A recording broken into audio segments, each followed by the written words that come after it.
Officially जय Hind everyone. ठीक है, दूसरा दिन है नवरात्र का। ठीक है ना, पूजा पाठ करो एकदम बढ़िया से। कुछ नहीं भी कर पा रहे हो तो हाथ वाथ जोड़ लो भगवान के सामने, है ना। शक्ति दीजिए, बुद्धि दीजिए। दो तीन मंत्र हैं कम से कम, ये पढ़ लिया करो। भगवान अगर देवी प्रसन्न हो गई तो बात बन जाएगी, वरना महिषासुर अगर बन गए तो फिर ठीक है। तो स्टार्ट कर दो ये सब करना। दूसरी बात, इंडिया भी जीत चुका है, तो अभी हम लोग इस वीक थोड़ा सा आराम से चलेंगे, तब तक जब तक इंडिया कोई फिर मैच हार ना जाता हो। ठीक है, नहीं हारेगा, लेकिन नहीं हारेगा।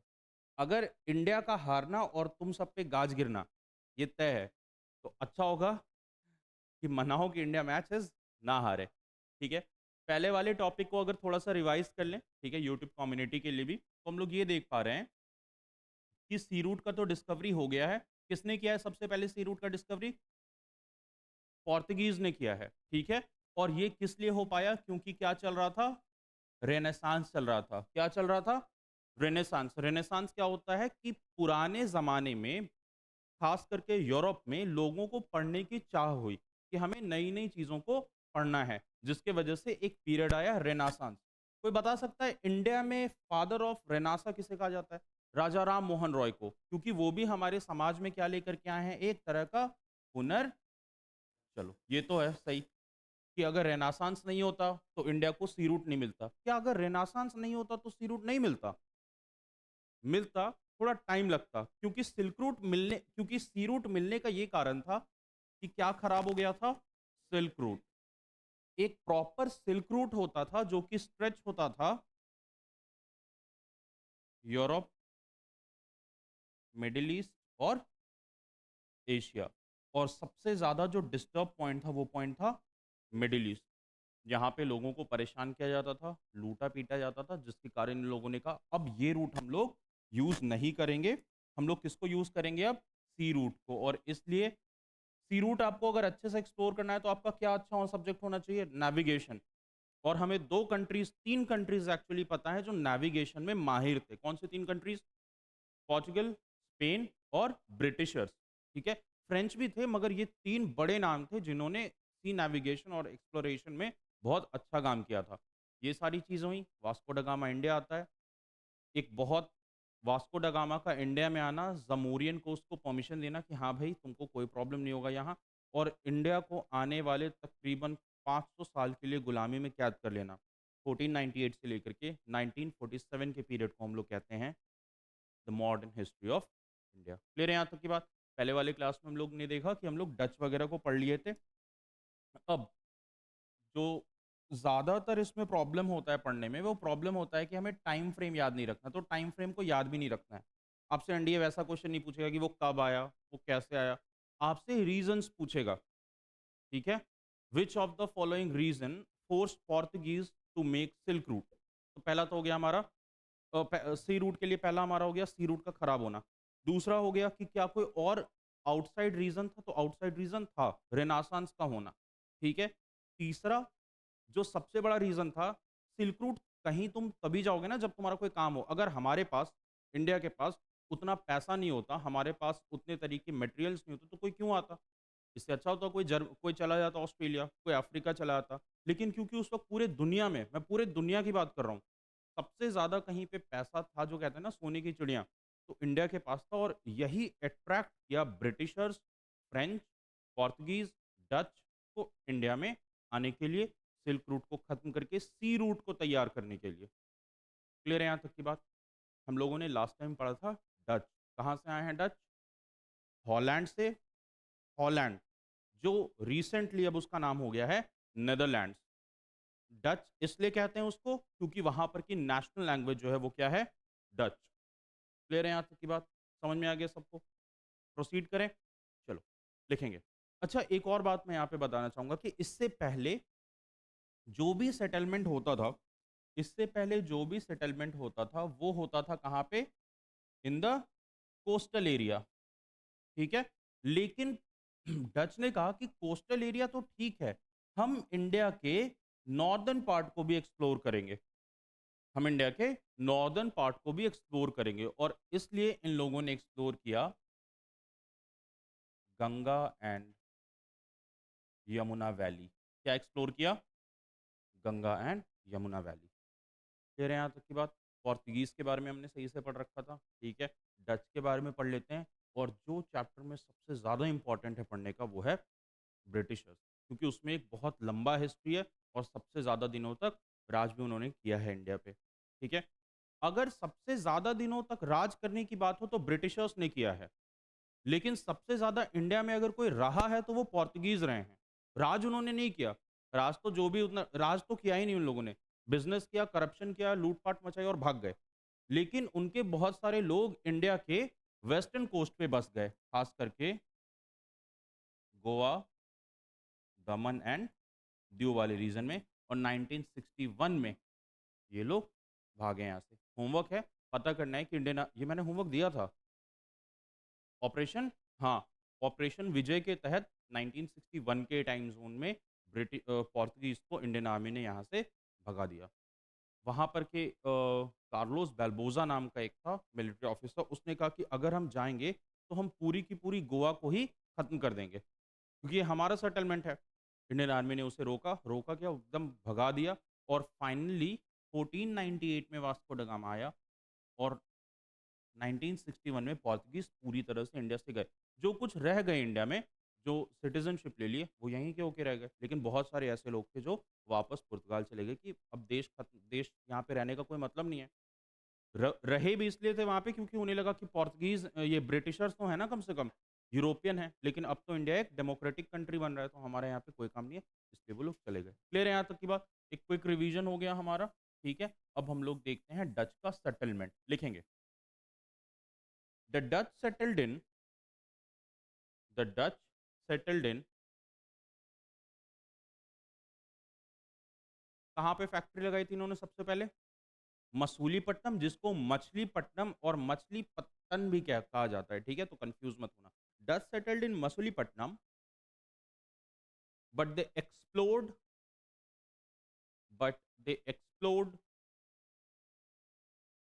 the north but they explored the north part of India as well, but they explored the north part of India as well, ठीक है?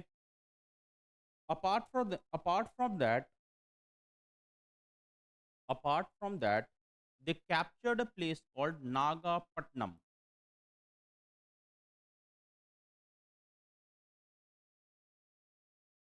कौन से प्लेस को इन्होंने कैप्चर किया है? नागापट्टनम, ठीक है? फ्रॉम पोर्तुगीज, किससे छीना है इन्होंने? पोर्तुगीज से। किससे छीना?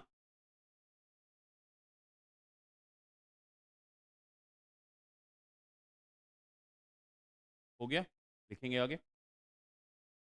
अच्छा,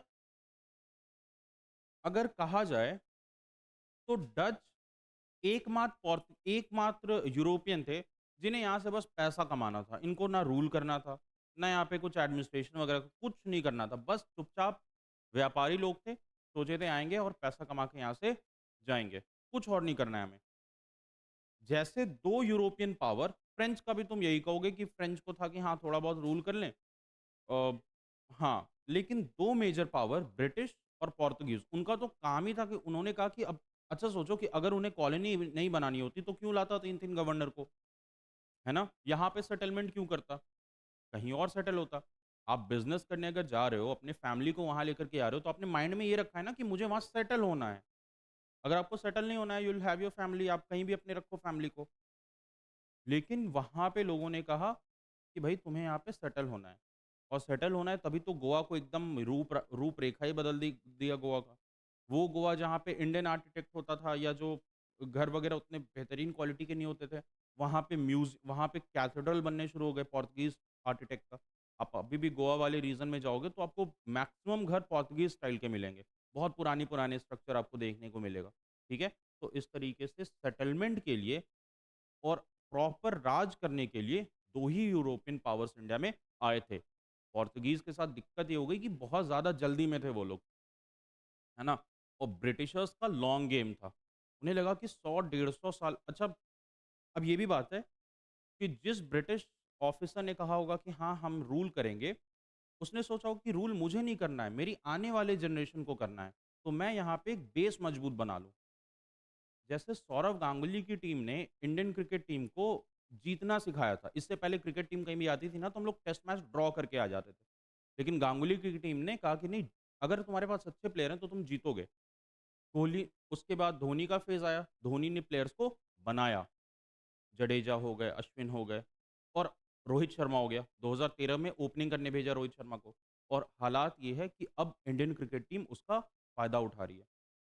यानी कि वो जो पौधा लगाया गया था धोनी के द्वारा, अब फल कोहली या रोहित शर्मा खा रहे हैं। तो उसी तरह 1600 के आसपास में जो पौधा लगाया गया था, उसने 1857, या ठीक से कहें अगर तो 1750s में से ही फल देना शुरू कर दिया था। यानी Britishers believed in long game. Time लेंगे, धीरे-धीरे, धीरे-धीरे फैलेंगे, कैप्चर करेंगे, उसके बाद यहाँ पे रहेंगे। पोर्तुगीज़ का था कि आज आए हैं, आज ही कैप्चर करेंगे, दिवाली-विवाली कुछ नहीं मनाने देंगे, सबके घर में सांता क्लॉस भेजेंगे, है ना? और हुआ ये कि यहीं से उनको एकदम फेंक दिया गया यहाँ से बाहर, और जब यहाँ से फेंक दिया गया तो बेचारे चुपचाप कहाँ चले गए? वापस घर। घर तो गए ही नहीं, ब्राज़ील में जाकर के बस गए, और अभी तक ब्राज़ील में बसे हुए हैं। अब तो वो ब्राज़ीलियन अपने आप को कहते हैं, लेकिन ब्राज़ीलियन जो ओरिजिनल ब्राज़ीलियन हैं, वो तो बहुत कम बचे। पोर्तुगीज़ आए, वहाँ पर के लोकल ट्राइब्स को उन्होंने मारना-पीटना शुरू कर दिया, बिल्कुल ख़त्म कर दिया। कुछ जो बचे, वो वहीं फिर सेटलमेंट की, टेक लोकल वाइफ़, यहीं पे फैमिली बनाओ, और इस तरह से आज ब्राज़ील में जो मैक्सिमम इन्हेबिटेंट हैं, वो पोर्तुगीज़ रहे हैं, जो किसी ज़माने में इंडिया में फ़ेल होकर के ब्राज़ील आके बसे हैं। क्लियर है यहाँ तक की बात? समझ में आ गया सबको? आगे बढ़ते हैं। पॉइंट क्या था? नागापट्टनम फ्रॉम पोर्तुगीज़, ठीक है?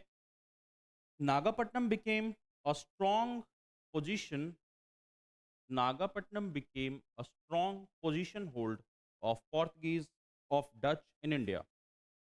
Nagapatnam became a strong position of Dutch in India. After that, after that,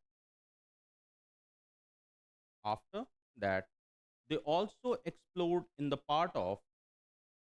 After that, they also explored in the part of लिखते चलना, गुजरात, उत्तर प्रदेश, बिहार। उस वक्त तो बिहार नहीं था, ठीक है? बंगाल, बंगाल में भी जो-जो जगह है, वो जगह लिखते रहना। पटना, कासिम बाज़ार और नॉर्थ नॉर्थ परगना। ये वो एरिया हैं जहाँ पे डच ने सेटलमेंट करना शुरू किया। नहीं, एक्जिस्टेंस नहीं था। बिहार पाटलिपुत्रा सब वगैरह था। बिहार कोई पर्टिकुलर ऐसा कोई स्टेट नहीं था। वो सब का सब बंगाल में आता था। ठीक है? हो गया? हाँ। नहीं। हाँ। हो गया? लिखेंगे आगे। They opened a factory in Pulicat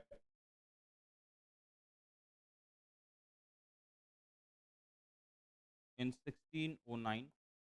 अब एग्ज़ाम में टाइम ज़ोन नहीं पूछेगा, लेकिन फिर भी पता होना चाहिए कि 16 they opened a factory at Pulicat in 1609।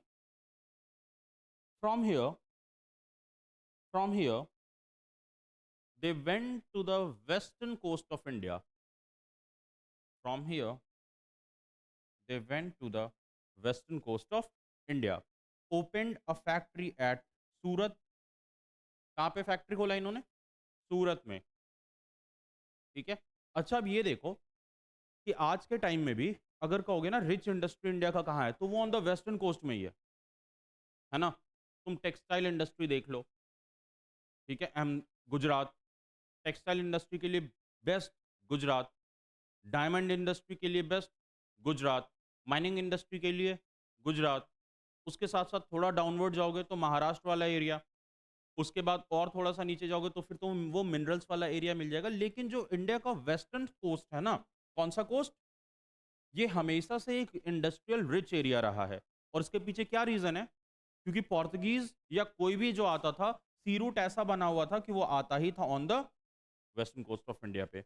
यानी कि the reason why western coast of India is rich in industry, और उनके पास ज़्यादा पैसा है कंपैरेटिवली ईस्टर्न कोस्ट के स्टेट से, वो मेन रीज़न है कि जो ज़्यादातर ट्रांसपोर्टेशन और ज़्यादातर बिज़नेस ट्रेड होता था, वो होता था वेस्टर्न कोस्ट पे, और क्योंकि यहाँ पे बहुत अच्छे क्वालिटी के सी पोर्ट्स वगैरह थे, बंदरगाह थे, तो एक वो भी एक अच्छा एक मार्केट तैयार करके देता था। क्लियर है यहाँ तक की बात? वेस्टर्न कोस्ट इसलिए बहुत ज़्यादा इम्पोर्टेंट है। अगर मान लो वेस्टर्न कोस्ट नहीं रहता, वेस्टर्न कोस्ट रहता लेकिन सी रूट ऐसा रहता कि उनको आना पड़ता यहाँ, इस तरफ, तो ईस्टर्न कोस्ट मजबूत होता। लेकिन मुझे लगता नहीं है कि ये लोग इधर आते। बिहार में यहाँ पे क्यों ही आता यार? हाँ, ऐसा नहीं है। तुम यहाँ पे चले जाओगे, पटना सिटी से आगे जाओगे, पुरानी पटना सिटी में, तो तुमको डच के द्वारा बनाया गया बहुत सारा बिल्डिंग मिलेगा, ठीक है? एनआईटी घाट वगैरह के एरिया में भी कुछ-कुछ ऐसे बिल्डिंग्स हैं जो बहुत पुराने बनाए गए हैं। तुम पीएमसीएच वाले रास्ते में जाओगे ना, तो बहुत ऐसे-ऐसे तुमको बिल्डिंग्स वगैरह मिलेंगे।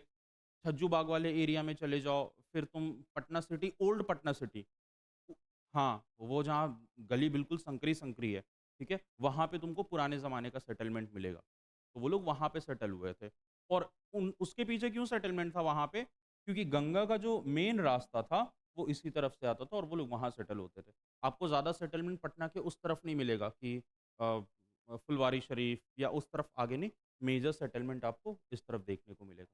क्लियर है यहाँ तक की बात? ठीक है। तो डच को हमने ये देखा कि डच सिर्फ कोस्ट में ही नहीं थे सीमित। उन्होंने कहा कि कोस्ट पे तो पहले से बहुत भीड़ है।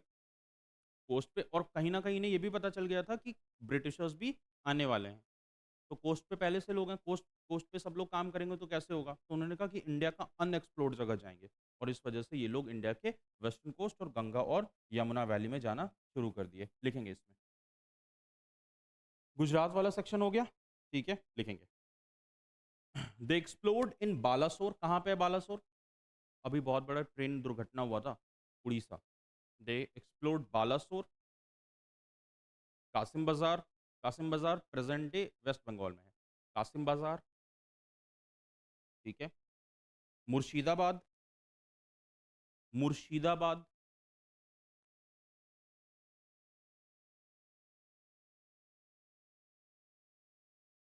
Murshidabad present day Bangladesh,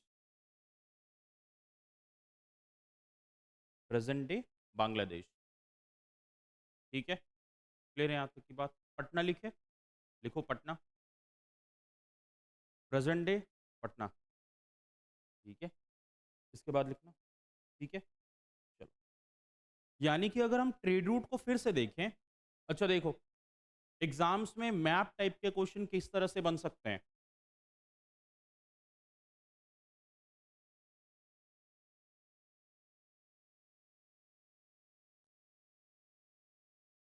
Calicut, कानौर, Kochi, Goa. किसका सेटलमेंट है ये तीनों? ये चारों? कैलीकट, कानौर, कोचीन, गोवा। पोर्तुगीज़ का। बस इतना ही है?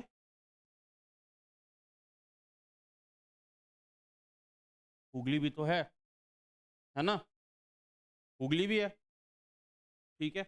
अब देखते हैं अगर डच से क्वेश्चन आता है, तो हमने देखा कि मसूलीपट्टनम, नागापट्टनम, सूरत, कासिम बाज़ार, मुर्शिदाबाद, पटना, यमुना वैली। अगर क्वेश्चन इस तरह से पूछेगा तो तुम्हें ये पता होना चाहिए कि ये बात कर रहा है डच सेटलमेंट का। किसकी बात कर रहा है? डच सेटलमेंट का। तो आपको विजुअलाइज़ करना आना चाहिए कि कौन-सा कहाँ पे है। आपने आँख बंद किया, आपने वेस्टर्न कोस्ट इमेजिन किया, वेस्टर्न कोस्ट पे आपने ये सारे के सारे एरिया को एक्सप्लोर कर लिया, यहाँ पे मेन इम्पोर्टेंट गोवा, इन सबको आपने एक्सप्लेन कर लिया, आपको पता चल गया कि बात हो रही है पोर्तुगीज़ की। लेकिन सिर्फ़ एक बात और भी ध्यान रखना है कि इसके साथ-साथ पोर्तुगीज़ का एक इम्पोर्टेंट प्लेस हुगली भी है ना हुगली? ये आपने पढ़ लिया, आपको ये समझ में आ गया, इसके बाद आप इंटरनल इंडिया में चले गए, नॉर्दर्न पार्ट में आप डच के बारे में पढ़ लिए, और इस तरह यहाँ पे क्वेश्चन निकाला जा सकता है। क्वेश्चन फ्रेम करने के लिए कुछ भी कर सकता है। तो मैपिंग से भी आपको क्वेश्चंस एंशिएंट और मेडिवल, आपको हिस्ट्री में भी मैपिंग से क्वेश्चन देखने को मिल जाएगा। क्लियर है यहाँ तक की बात? एग्जाम्पल अगर और थोड़ा-सा इसमें देखें, south India medieval, ancient India से या मेडिवल इंडिया से क्वेश्चंस पूछ देगा। यहाँ पे इसने कवर कर दिया इन सारे एरिया को, ठीक है? और एक मेजर आपसे पूछेगा कि वो कौन-सा रीज़न है जो इन सारे एरियाज़ को यूनाइट करता है। कोई एक रिलीजियस आइडिया दीजिए। क्या कुछ सिमिलैरिटीज़ हैं? तो ये सिमिलैरिटीज़ हम लोगों ने यहाँ पे पढ़ा है कि इस वाले रीजन में शिवा, विष्णु की पूजा हो रही है, टेम्पल्स का कंस्ट्रक्शन एक जैसा है और ये सब के सब कैसे डायनेस्टी हैं? नॉर्दर्न इंडिया में कौन से रिलीजन का ज़्यादातर राज रहा है एडवेंट में? तो मुस्लिम्स का रहा है और इस वाले रीजन में Hindu kings. Vijayanagara empire, proper Hindu empire, Chola empire, proper Hindu empire, ठीक है? इसके साथ ही साथ हमारा चेरास, पांड्यास, ये सब के सब हमारे हिंदू एम्पायर। तो ये वो इस तरह से आपको बहुत अनगिनत क्वेश्चन दे सकता है। तो अब बात है कि यार जब इतना अनगिनत क्वेश्चन देगा तो इतना ज़्यादा पढ़ना पड़ेगा। पढ़ना आपको एक ही चीज़ है और वो है प्रॉपर कॉन्सेप्ट। आपने कॉन्सेप्ट अगर नहीं पढ़ा, ये आपको किसी बुक में नहीं देखने को मिलेगा ऐसा क्वेश्चन, कहीं भी आपको नहीं दिखेगा। आप क्वेश्चन फ्रेम भी करना शुरू कर जाओगे तब से जब आपका कॉन्सेप्ट क्लियर रहेगा, जब आपको इंटरलिंकिंग समझ में आ जाएगी और इस तरह से जब आपने ये कंप्लीट कर लिया तो आप कोई भी टॉपिक कोई भी बिना कॉन्सेप्ट क्लियर किए कभी भी कोई चीज़ नहीं पढ़ना चाहिए। ठीक है कि कहीं मुझे पीडीएफ मिल रहा है तो मैं वो पढ़ लूँ, मैं किसी के नोट्स पढ़ लूँ, किसी के नोट्स से कॉपी करके आप बहुत अपने कॉपी को सुंदर बना सकते हो, खूबसूरत, लेकिन समझ नहीं आएगा कुछ। ठीक है, मेरे पास हैंड रिटन जितने नोट्स हैं, जितने भी मैं सब ला करके भी दे दूँ, तो बहुत मुश्किल है पास कर पाना, क्योंकि तुम्हें समझ में कैसे आएगा? इसीलिए चीज़ों को समझना और अगर नोट्स नहीं भी तैयार कर रहे हो, पॉइंट वाइज़ भी लिख रहे हो, लेकिन चीज़ को ठीक तरीके से समझ गए हो, वेल एंड गुड। इसलिए क्लास में जब भी आओ, तो एक मेन फ़ोकस रखो कि मेरा नोट्स पूरा हो ना हो, ठीक है, छूट जाए, लेकिन मुझे कॉन्सेप्ट की क्लैरिटी होनी चाहिए। क्लियर है यहाँ तक की बात? आगे बढ़ेंगे इसमें। क्या था लास्ट का पॉइंट? ठीक है। अब मैंने इससे पहले वाली क्लास में बताया था कि हमारे पास ज़्यादा कुछ था नहीं। हमारे पास इन द सेंस कि पोर्तुगीज़ और ये लोग के पास कुछ था नहीं पेंट वेंट करने के लिए, तो ये लोग किस चीज़ से पेंटिंग करते थे? कपड़े का, इंडिगो। और इंडिगो कहाँ मस्त होता था? 2 ही कंट्री में, एक इंडिया में और एक नहीं, चाइना में, ठीक है? इंडिया और चाइना में होता था। साउथ अफ्रीका में जो आप बता रही हैं, वो होता था जब इंडियंस ही साउथ अफ्रीका गए थे। साउथ अफ्रीका में शुरू से इंडिगो की प्लांटेशन नहीं हुई है। जहाँ अच्छे क्वालिटी का कपड़ा पाया जाएगा, वहीं पर के लोग थोड़ा पेंटिंग वगैरह उसमें करेंगे। अब जिन जहाँ पे अच्छे क्वालिटी का कपड़ा ही नहीं मिल रहा है, वहाँ पे क्या लोग पेंटिंग करेंगे? अब अच्छे क्वालिटी का कपड़ा दुनिया में 2 ही जगह पे मिलता था, इंडिया और चाइना। क्यों दोनों जगह पे? क्योंकि यहाँ 2 कंट्रीज़ में सिल्क अच्छे खासे क्वांटिटी में देखने को मिलता था। तो इंडिगो का प्लांटेशन जिस यूरोपियन पावर ने शुरू किया, वो डच ने किया था यमुना वैली में, ठीक है? एक बार जब उन्हें ये पता चल गया कि इंडिगो से रंग-बिरंगा कपड़ा वगैरह हो रहा है, नहीं तो पहले सब श्राद्ध वाला कपड़ा रोज़ पहनते थे व्हाइट कलर का। उसके बाद फिर थोड़ा पार्टी फ्लेवर उसमें लाए वो लोग, है ना? कि कलर वगैरह चेंज किया जाए। रोज़ इन व्हाइट पहन-पहन के क्या करना, ठीक है? तो फिर उन्होंने और उसमें भी ज़्यादा कलर नहीं, एक नीला कलर का, लेकिन फिर उसमें कुछ और तब्दीलियाँ लाए होंगे वो लोग, ठीक है? ख़ैर, यमुना वैली में इन लोगों ने इंडिगो का ट्रेड शुरू कर दिया और इसके बाद ये लोग गंगा वैली में भी आ गए, राइस वगैरह के प्रोडक्शन को लेकर के। कहीं-कहीं इन्होंने ओपियम, जिसे अफ़ीम, ओपियम की खेती भी उन लोगों ने शुरू कर दी। इंडिया में ओपियम की खेती को बहुत ज़्यादा एक्सप्लॉइट ब्रिटिशर्स ने किया है, क्योंकि ब्रिटिश ओपियम का यूज़ करते थे अपने सोल्जर्स को देने के लिए। अब ये मान के चलो तुम कि कोई 40-40 दिन से लगातार वॉर पे है, ठीक है? उसे रात में नींद नहीं आ रही है यार, वो कैसे सो पाएगा? ठीक है? तो उसे नशे की गोली दे देते थे ये लोग और उस वक़्त जो सबसे ज़्यादा जो अभी ना तुम्हारे पास कोकीन है, जो मन चाहो तुम वो करो। करो मत, बहुत सारे ऑप्शंस हैं, ठीक है? एलएसडी, कोकीन, मेथाम्फेटामिन, एरेक्स-2 बहुत सारा मतलब अनगिनत है, वो हम लोग बाद में फिर वो बताएँगे कभी, ठीक है? लेकिन उस वक़्त जो सबसे बढ़िया क्वालिटी का कुछ होता था, वो अफ़ीम होता था, ठीक है?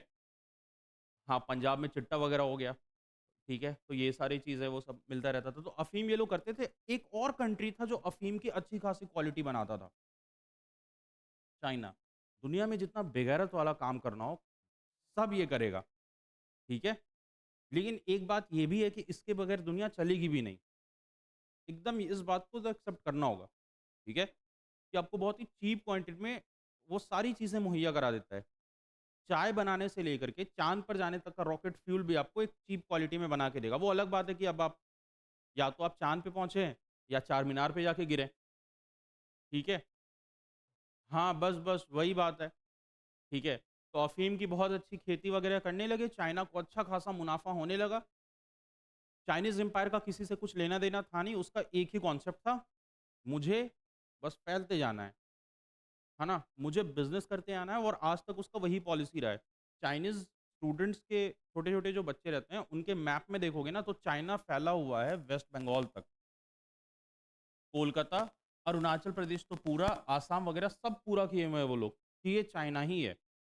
इसीलिए चाइना को द पाइथन ऑफ एशिया कहा जाता है। अजगर, निगलता रहता है ना वो सब कुछ, इसीलिए उसे ये कहा जाता है क्योंकि उसकी शुरू से पॉलिसी रही है। वो गाँव के वो चाचा हैं, जो मेड़ काट-काट करके पूरा का पूरा खेत हड़प लेते हैं। तो चाइना वो चाचा जैसा है। तो इस तरह से वो सारा काम करता है और वो धीरे-धीरे प्रॉपर्टी वगैरह हथियाने का काम करता है। पैसा-वैसा से ज़्यादातर जो मतलब होता था अपने में, उसके पास रिच सोर्स है।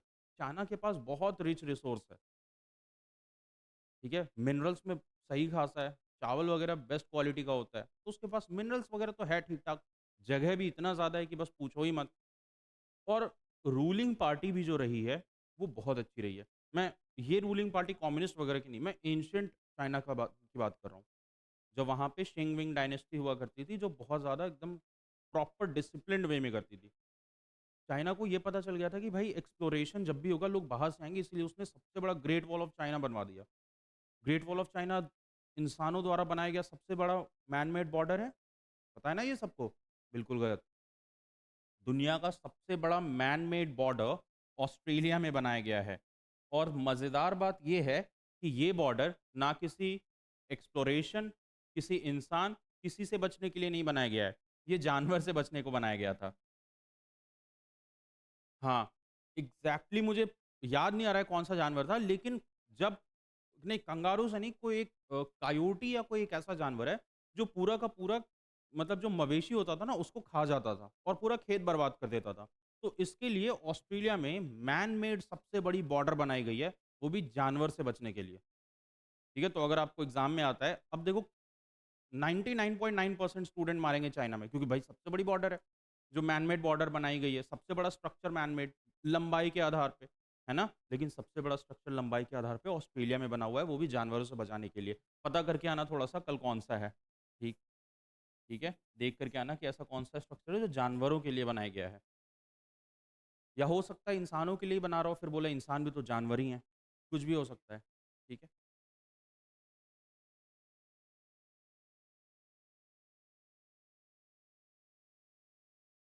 हो गया? ओलंपिक्स में इंडिया 2028 में क्रिकेट आ रहा है।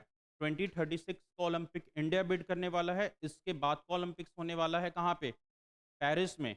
यानी पेरिस, यूएसए, लॉस एंजलिस और 28 उसके बाद फिर 26, 36 लेकिन बीच में शायद 6 साल का कुछ गैप आ रहा है, तो वो थोड़ा-सा उसमें देखना पड़ेगा। यूएसए बहुत बड़ा-बड़ा अभी शो होस्ट करने वाला है, उसके पास बहुत पैसा आने वाला है। ठीक है? इसी बीच अगर ये 2-3 देश में से कोई देश खत्म हो जाए, इज़राइल, फ़िलिस्तीन या फिर यूक्रेन, तो फिर देखेंगे फिर और क्या-क्या हो सकता है, फिर नया बॉर्डर बाउंड्रीज़ वगैरह पढ़ना होगा, ठीक है? खैर, लिखेंगे। The Dutch explored the Dutch explored Yamuna as well as Gangetic valley the Dutch explored Ganga as well as Gangetic as well as Yamuna valley. Yamuna valley में किस चीज़ का प्रोडक्शन? यमुना वैली में किस चीज़ का प्रोडक्शन? गंगा वैली में ओपीएम एंड राइस, याद रखना। यानी कैश क्रॉप भी उगा रहे थे और फूड क्रॉप भी उगा रहे थे।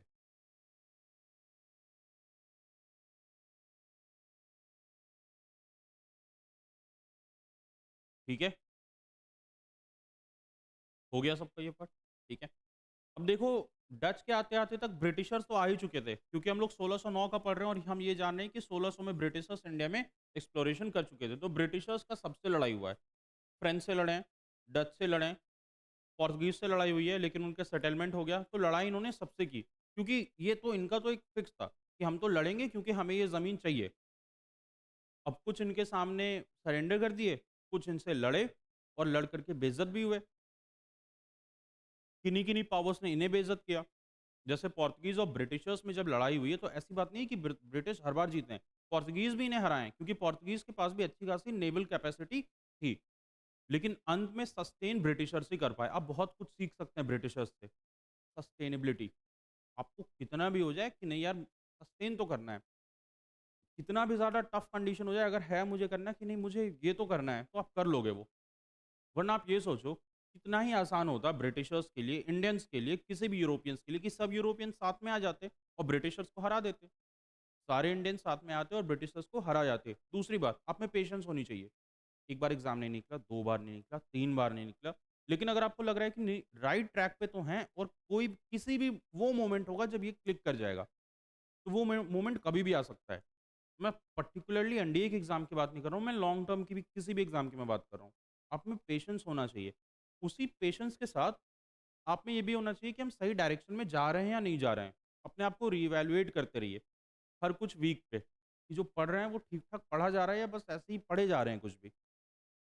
यानी कि लॉन्ग गेम में थोड़ा-सा यकीन रखिए, पेशेंस रखिए, अपने आप को री-इवैल्यूएट करिए और मोस्ट इम्पोर्टेंट अपने स्ट्रॉन्ग पॉइंट्स और मेरिट पे खेलिए। ब्रिटिशर्स को पता था कि दुनिया में उनसे ज़बरदस्त नेवल किसी का नहीं है, सिवाय पोर्तुगीज़ के। अगर पोर्तुगीज़ से लड़ेंगे तो बहुत ज़्यादा चांसेस है कि हार जाएँगे। तो उन्होंने क्या किया? उन्होंने प्लान बी रखा कि हम पोर्तुगीज़ को अंदर ही अंदर खत्म करना शुरू कर देंगे।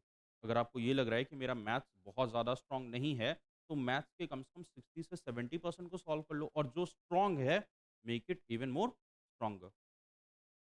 आप हर एक चीज़ से कुछ ना कुछ सीख सकते हो। हर एक कंट्री से सिवाय पाकिस्तान के, उससे सीखने लायक कुछ नहीं है। उससे सीख सकते हो आप कि आप अपनी लाइफ़ को किस तरह डिस्ट्रॉय कर सकते हैं। ठीक है? चाइना से भी सीख सकते हो, बिज़नेस किस तरह से किया जाए। ठीक है? बाद में आगे इन सारे इज़राइल से सीख सकते हो। इज़राइल से आप सीख सकते हो। इज़राइल को अगर आप देखोगे ना तो एकदम छोटा-सा देश है, बिल्कुल इतना सा और 52 अरब नेशन उसको घेरे हुए है। 52 और इतने दिनों से वो सही से लड़ रहा है। सबसे लड़ रहा है वो।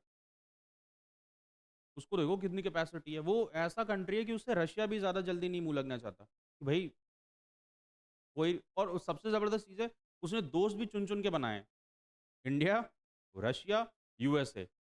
मतलब वो छोटा बच्चा होता है ना जिसके हर बड़े वाले क्लास में भैया लोग दोस्त होते हैं। वो क्या होता है कि मैटर हो जाएगा तो भैया लोग सँभाल लेंगे और उसकी अपनी भी कैपेसिटी होती है यार, ऐसी बात नहीं है। इंडिया को कारगिल वॉर में बिल्कुल वहाँ पर के रक्षा मंत्री ने अटल बिहारी वाजपेयी को फ़ोन करके कहा था कि आपके एक इशारे पे हम कभी भी अपने नेवल बेसिस फोर्सेस को भेज देंगे। तो आज जब उनके साथ ये है तो as a country we should support them. मैं ये नहीं कह रहा कि उसने सही किया फ़िलिस्तीन पे हमला करके, मैं ये नहीं कह रहा हूँ। बट इंडिया सीधी-सी बात, एक सिंपल कॉन्सेप्ट है मेरा, एकदम बेसिक सा कॉन्सेप्ट है। मुश्किल समय में इंडिया के साथ जो खड़ा रहा है, वो हमारा फ्रेंड है। सीधी-सी बात।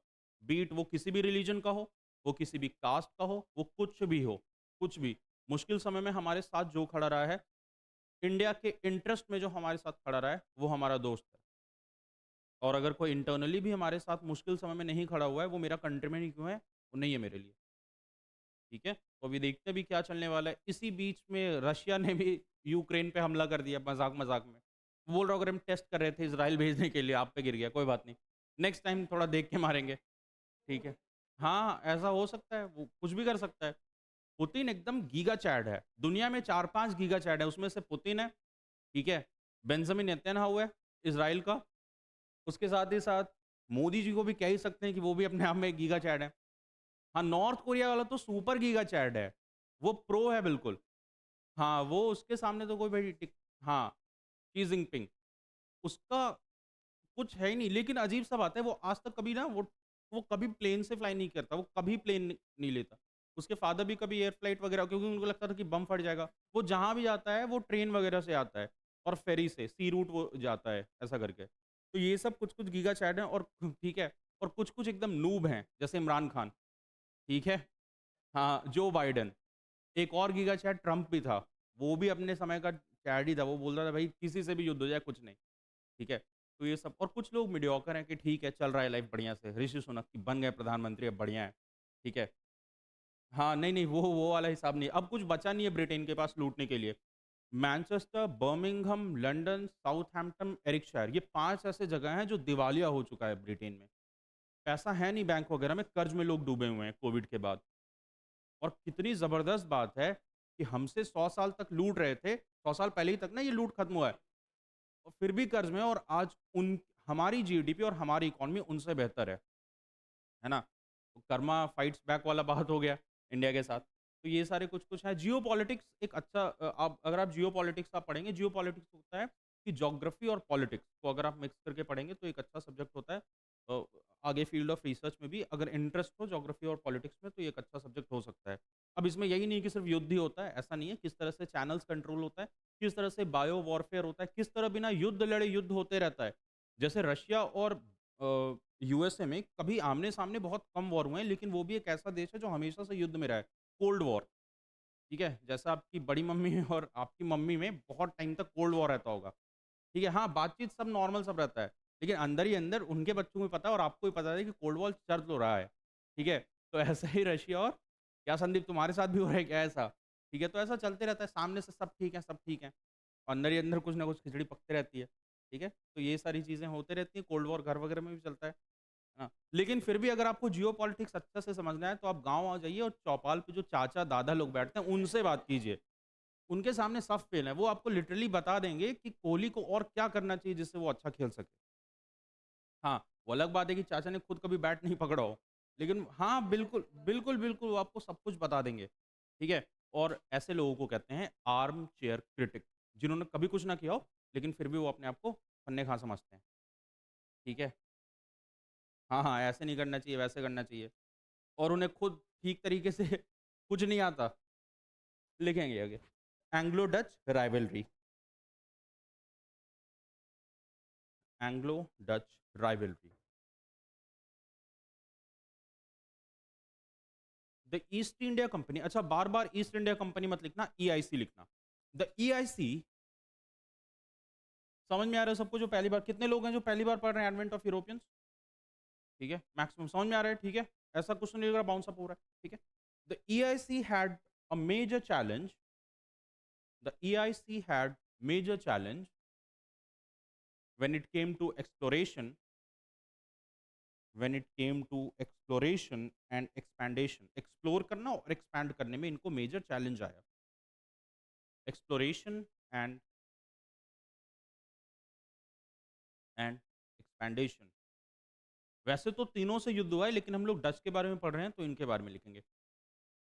The Dutch, the Dutch and British shared, अच्छा देखो, जो लड़ाई होती है ना, वो भी अलग अलग चीजों के लिए होती है। फॉर एग्जाम्पल, अभी यूक्रेन और रशिया में वॉर हो रहा है जमीन को लेकर के, और पॉलिटिकल वॉर, लेकिन ब्रिटिशर्स और डच के बीच बीच में कॉमर्शियल वॉर चल रहा था। कैसा वॉर चल रहा था? ब्रिटिशर्स का कहना था कि यार सारे इंडिया में अगर तुम अपने पोर्ट खोलोगे, सारे इंडिया में तुम इंडस्ट्री लगा लोगे तो हम क्या करेंगे? डच का कहना था कि भाई आपको जहां जगह मिल रहा है आप वहां लगाओ, हमें जहां जगह मिल रहा है हम वहां लगाएंगे। ब्रिटिशर्स ने कहा नहीं, मेरे रहते पूरे इंडिया में सिर्फ एक यूरोपियन पावर रहेगा। वो है ना, वो कहता है कबीर खान, इस टीम का एक ही गुंडा है और वो मैं हूँ। तो ब्रिटिशर्स ने भी कहा कि यहाँ पे अगर कोई भी बिज़नेस करेगा यूरोपियन, तो वो ब्रिटिशर्स ही होंगे, और जिन्हें और अगर करना हो वो हमसे लड़ें, हराएँ, और फिर आगे की चीज़ें देखी जाएँगी। और इस तरह से डच और ब्रिटिश के बीच में कैसा राइवलरी या कैसा वॉर चल रहा था? कॉमर्शियल वॉर, और ये वॉर हो रहा था to have a proper settlement. Britishers को चाहिए था प्रॉपर सेटलमेंट रूल करने के लिए, इन्हें प्रॉपर सेटलमेंट चाहिए था पैसा कमाने के लिए, क्योंकि डच का इंडिया में बसने का कोई उपाय नहीं था, कोई मन नहीं था कि इंडिया में बसे, पैसा कमाना इनका मेन मोटो था, और पैसा से रोकने, कमाने से रोकने का मेन मोटो था ब्रिटिशर्स को। लिखेंगे the commercial war which they shared, the commercial war which they shared कहने का मतलब कि डच और British, the commercial war which they shared turned into bloody warfare, turned into bloody warfare, turned into bloody warfare. It also reached to a place called Amboyana,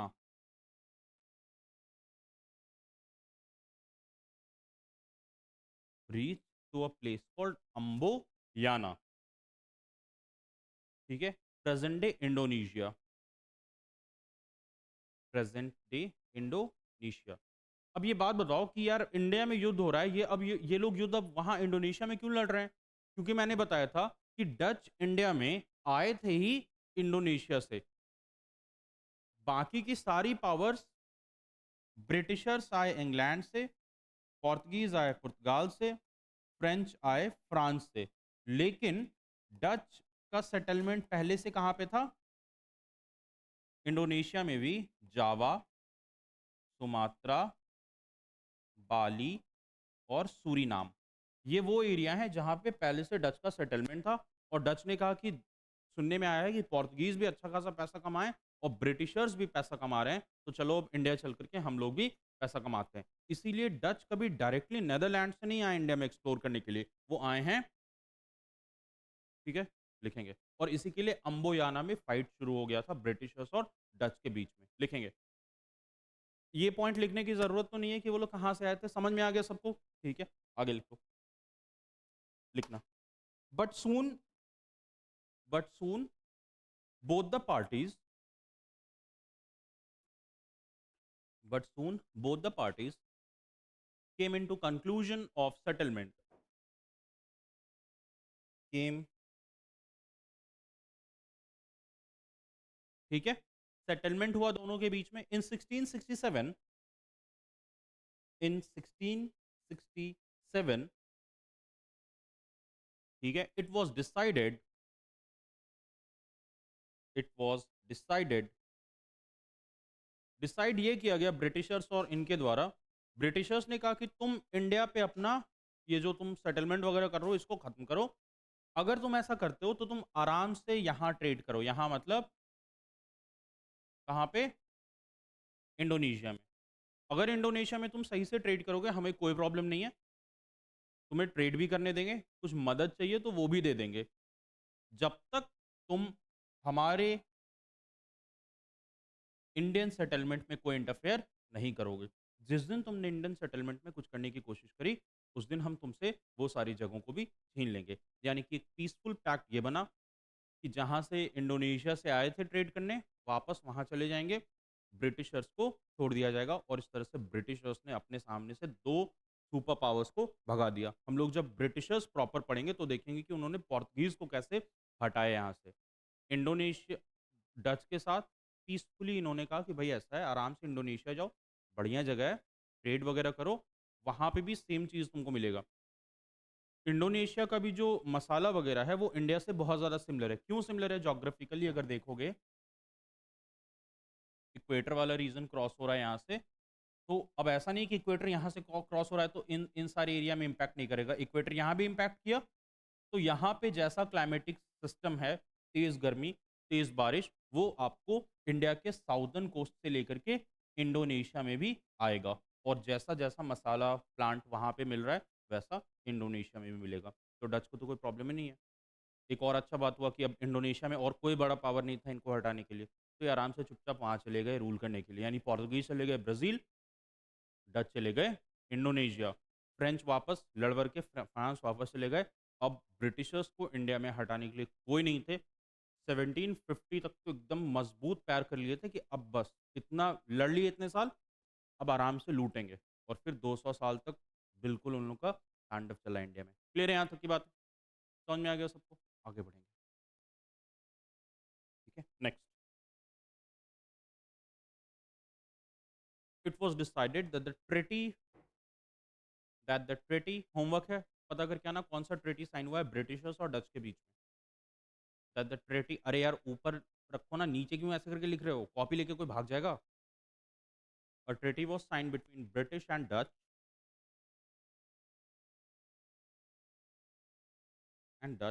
in which it was decided in which it was decided क्या decide हुआ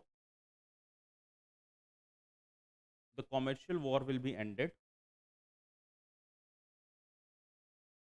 commercial war will be ended and will Dutch will have their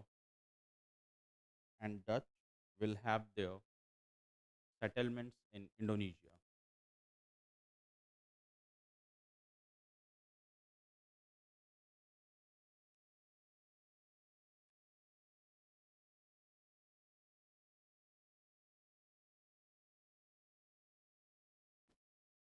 topic डाल लो, the English.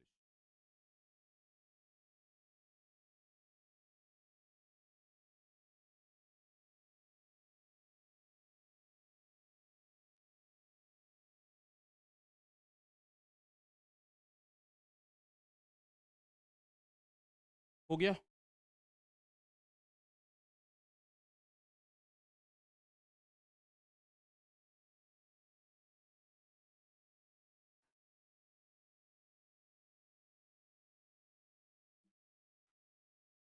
बात हो रही है 1599 की। कौन कौन से ईयर की? 15, इससे 99 साल पहले यानी 1498 में वास्को ड गामा इंडिया पहुंच चुका था। यानी कि इस 100 साल में ब्रिटिशर्स को भी ये पता चल गया कि इंडिया नाम का कोई जगह है जहाँ पे बहुत ज़्यादा पैसा है और वहाँ पे एक्सप्लॉयटेशन लोगों का हो रहा है। यहाँ मैं दो चीज़ प्रॉपर क्लियर करना चाहूँगा। ब्रिटिशर्स ईस्ट इंडिया कंपनी एक प्रॉपर कॉमर्शियल कंपनी थी। कैसी कंपनी थी? अब देखते हैं ये क्या है। कुछ सेलर्स थे। सेलर समझ में आता है? कौन होते हैं सेलर्स? आज जो मर्चेंट नेवी में होते हैं, एक जगह से दूसरी जगह जाकर के व्यापार करते हैं। उन लोगों के ग्रुप ने एक कंपनी बनाई, इसको नाम दिया द मर्चेंट्स ऑफ एडवेंचर्स। क्या नाम दिया? Merchant of adventures. अब ये हुआ कि भाई क्या है ये मर्चेंट ऑफ एडवेंचर्स? तो उन्होंने कहा कि देखो ऐसा है, क्वीन एलिजाबेथ के पास गए, उन्होंने कहा महारानी ऐसा है कि इंडिया में बहुत ज़्यादा पैसा है और अगर अब देखो क्योंकि ब्रिटिशर्स का तो ऐसा था नहीं कि हम लोग ऐसा करेंगे मैडम 5 साल चलते हैं वहाँ पे अच्छा खासा बिजनेस करके वापस आ जाएंगे, ऐसा तो था नहीं। क्योंकि उसी टाइम पीरियड में Britishers north Africa, central Africa और साउथ अफ्रीका के बहुत सारे देशों को जीत चुके थे। साउथ अफ्रीका तो प्रॉपर ज़िम्बाब्वे, ज़ाम्बिया, सोमालीलैंड, इसके साथ-साथ सेंट्रल अफ्रीका में ज़ायरे को एक्सप्लोर करना शुरू कर दिया था। नॉर्थ अफ्रीका में लीबिया वाले एरिया में एक्टिव हो गए थे। इसी टाइम ज़ोन में, इसी पर्टिकुलर टाइम ज़ोन में इंडस्ट्रियल रिवॉल्यूशन भी शुरू हो गया था। यहाँ पे ये भी याद रखना कि रेनेसांस का भी पीरियड चल रहा है। यानी और भी ज़्यादा लोग अब पढ़ लिख गए हैं और उन्हें और भी ज़्यादा इन्फॉर्मेशन हो गई है दुनिया के बारे में। ये सारी चीज़ें हो गई। अब बात हुई कि भैया ऐसा है, अब हम लोग कहाँ चलेंगे? इंडिया। और इस तरह क्वीन एलिज़ाबेथ के पास जाते हैं, अपना प्लान प्रपोज़ करते हैं। शार्क टैंक किसी ने देखा है? शार्क टैंक ही नाम है ना उसका। वो जो पिच करते हैं सबको, अश्नीर ग्रोवर वगैरह उसमें। तो वो कहता है ना, वो पिच करता है कि भाई तुम्हें क्या चाहिए, इक्विटी चाहिए, कितने पैसे चाहिए? तो वो जाते हैं क्वीन एलिज़ाबेथ के सामने और पिचिंग करते हैं, ठीक है? कि भैया ऐसा है, हमें इंडिया जाना है और आप हमें ट्रेड की मोनोपोली दो। ट्रेड की मोनोपोली दो का क्या मतलब है? पास दो, लाइसेंस। लेकिन हमें ही दो। क्यों? क्योंकि ऐसे ही मर्चेंट ऑफ एडवेंचर्स के जैसे बहुत सारे छोटे-छोटे कंपनीज़ धीरे-धीरे ब्रिटेन में खुलने शुरू हो गए थे। तो जो सबसे पहले गया वो सबसे पहले पाया। जिस तरह अर्जुन और दुर्योधन दोनों गए थे कृष्ण भगवान के पास युद्ध से पहले, नारायणी सेना के लिए। अर्जुन को नारायणी सेना नहीं चाहिए थी, उन्हें बस कृष्ण चाहिए थे। दुर्योधन को तो नारायणी सेना ही चाहिए था। वो पहले कहा नहीं, नहीं, आपने मैं सबसे पहले आया। कृष्ण ने कहा मैं तुम आए सबसे पहले, पर देखा मैंने सबसे पहले अर्जुन को ही है। फिर भी अर्जुन ने कहा कि वो बड़े भैया हैं, जो भी हैं, छोटे भैया कुछ भी हैं आप इन्हें कहने दीजिए। तो वो कहता है मुझे नारायणी सेना चाहिए। बस खुश, नारायणी सेना मिल गई। अंदर ही अंदर मुस्कुरा रहा था वो। और उन्हें क्या पता कि कृष्ण जी तो खुद उसके साथ हैं भाई। जो कृष्ण के साथ है उसको क्या नारायणी सेना? हाँ, हाँ, बस कुछ मतलब नहीं। उधर वो वेट कर रहा था इन सब का और इधर यमराज वो वाला डांस कर रहा था, मैं तेरे लिए टाइम करके, है ना? कि बस युद्ध खत्म होने दो, बस आ रहे हैं, बस भैंसे पे सवार होके सबको ले जाएँगे, है ना? दुर्योधन खुश अपना उधर खुश हो रहा है और उधर वो ऐसे-ऐसे टाइम ऐसे-ऐसे कर रहा है। बस युद्ध खत्म, नारायणी सेना भी इधर-उधर, इसलिए। तो ट्रेड मोनोपोली के लिए क्वीन एलिज़ाबेथ के पास जाते हैं। क्वीन एलिज़ाबेथ ने कहा बिल्कुल, बिल्कुल ट्रेड मोनोपोली दे देंगे लेकिन 15 साल के लिए भैया। पहले ये डिसाइड किया कि 5 साल के 3 किश्त में देंगे। अब भी होता है ना लाइसेंस रिन्यू भी कराना होता है कि 5-5 साल में फिर तुम रिन्यू, लेकिन अगर हमको प्रॉफिट नहीं दोगे तो रिन्यू नहीं करेंगे। प्रॉफिट दोगे तो रिन्यूएशन होगा, प्रॉफिट नहीं होगा, आराम से आ जाना वापस इंग्लैंड में, कोई ज़रूरत नहीं एक्सप्लोर करने का। लेकिन यहाँ पे एलिज़ाबेथ ने ये नहीं कहा कि तुम आ जाओगे वापस तो फिर हम किसी को नहीं भेजेंगे, हम किसी दूसरे कंपनी को भेजेंगे। लेकिन कंपनी को तो भेजेंगे, है ना? लूट-पाट करना है। इस तरह से ये डिसाइड हुआ कि 1599 में ट्रेड पास किया गया। कहा ये गया कि ईस्ट इंडीज़ जाओ, इंडिया मत जाओ। कहाँ जाओ? ऐसा ये कंट्री है वेस्ट इंडीज़, है ना? अब इंडीज़ पुराने ज़माने में वो होता था जहाँ रेड इंडियंस पाए जाते थे। आपने रेड इंडियन सुना होगा। रेड इंडियंस वो ट्राइब हैं जो कि मुझे पहले लगता था कि रेड इंडियंस वैसे होते हैं जो इंडियन ही होते हैं, लेकिन किसी बीमारी के कारण रेड हो जाते हैं। तो ऐसा कुछ नहीं है। रेड इंडियंस एक प्रॉपर प्रजाति है, नाम है मेस्टाक ट्राइब है, जो कि मेनली पाई जाती है on western coast of Mexico, Guatemala, Honduras यानी सेंट्रल एशिया में, सेंट्रल अमेरिका और लैटिन अमेरिका में एक ट्राइब पाई जाती है जो है, लिख लेना ये, रेड इंडियन। कौन सी ट्राइब पाई जाती है? Red Indian. और वो होते हैं मेस्टाक कम्युनिटी के। कौन से कम्युनिटी के?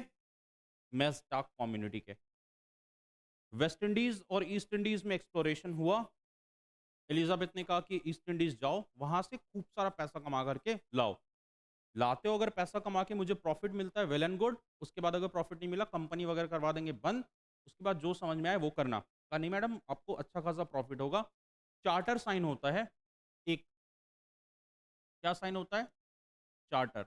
ये बहुत बार देखने को मिलेगा हम लोग को आगे, चार्टर एक्ट वगैरह में। Charter is nothing but a licence. Charter sign होता है। क्वीन एलिजाबेथ कहती है कि भैया ठीक है, मर्चेंट ऑफ एडवेंचर्स हो तुम लोग, जाओ इंडिया को एक्सप्लोर करो। इंडिया आते आते मर्चेंट ऑफ एडवेंचर्स अपने आप को नाम दे देते हैं द ईस्ट इंडिया कंपनी, क्योंकि इनके लिए इंडिया एक ही नहीं था। एक ये इंडिया था, ये 0 डिग्री मतलब ब्रिटेन, ठीक है, और एक नॉर्थ अमेरिका के पास, और यहाँ पे वेस्ट इंडीज वाला एरिया। दो इंडीज था इनके पास, ईस्ट इंडीज और वेस्ट इंडीज। आगे चल करके ये ईस्ट इंडीज का कॉन्सेप्ट खत्म हो गया और कंट्री हुआ। क्लियर है यहाँ तक की बात? ठीक है। और इस तरह से एक्सप्लोरेशन शुरू हुआ। इंडियंस को, लोगों को पता भी नहीं था क्या काल आने वाला है इंडिया में। जहांगीर को मस्त था कि ठीक है ब्रिटिशर्स आएंगे, ब्रिटिशर्स अपने साथ खूब ज़्यादा वाइन वगैरह लेकर के आए। ठीक है। हाँ, वो सब नहीं, ब्रिटिशर्स अपने साथ सोफिस्टिकेटेड चीज़ लेके आए थे। ठीक है। वो नशा भी करते थे सोफिस्टिकेटेड। पोर्तुगीज़ करते थे ये दिहाड़ी मज़दूर वाला, खैनी-वैनी वाला नशा करते थे, क्रम्बाकू वगैरह। ये अपने साथ अच्छे क्वालिटी का स्कॉच लाए थे, अच्छे क्वालिटी का वाइन लाए थे। स्कॉच ब्रिटेन में होता ही है, स्कॉटलैंड में। इंडियंस को पता चला ये क्या है, क्योंकि यहाँ पे तो लोग ताड़ी महुआ पी रहे थे। इन लोगों को कहाँ अच्छे क्वालिटी का मिल रहा था। जैसे ही इन्होंने पीना शुरू किया, बोले बस। इन्होंने सरेंडर कर दिया, बोला कि ले जाओ, जो लूटना पड़ना कुछ करना है, बस ये इसकी खेप आती रहनी चाहिए। है ना? एक जनरेशन को अगर आप खराब करना चाहते हो तो आप उन्हें नशे की लत लगा दो। पूरा का पूरा पंजाब को खराब करने में पाकिस्तान ने बहुत एक स्ट्रैटेजिक सही काम किया पाकिस्तान ने। 1980s से 1990s का पूरा यूथ पंजाब का खराब हो गया ड्रग्स के चक्कर में। पाकिस्तान के रास्ते से ड्रग्स आता है और छोटे-छोटे जगहों पे छोटे-छोटे बच्चों को ये लोग ड्रग्स का आदी बना दिए हैं। और ये कारण है कि पूरी की पूरी जनरेशन खत्म हो जाती है। मेक्सिको को देख लो कैसे खत्म हुआ, कोलंबिया में देख लो क्या हाल है।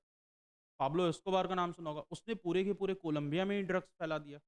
तो इसी तरह इंडियंस के नब्ज़ को टटोलने के लिए ब्रिटिशर्स ने भी कहा कि इन्हें नशे के आदी बना देते हैं, है ना? एक बार जब ये पीना शुरू करेंगे उसके बाद तो फिर इनके लिए यही भगवान हो जाएगा। हो गया।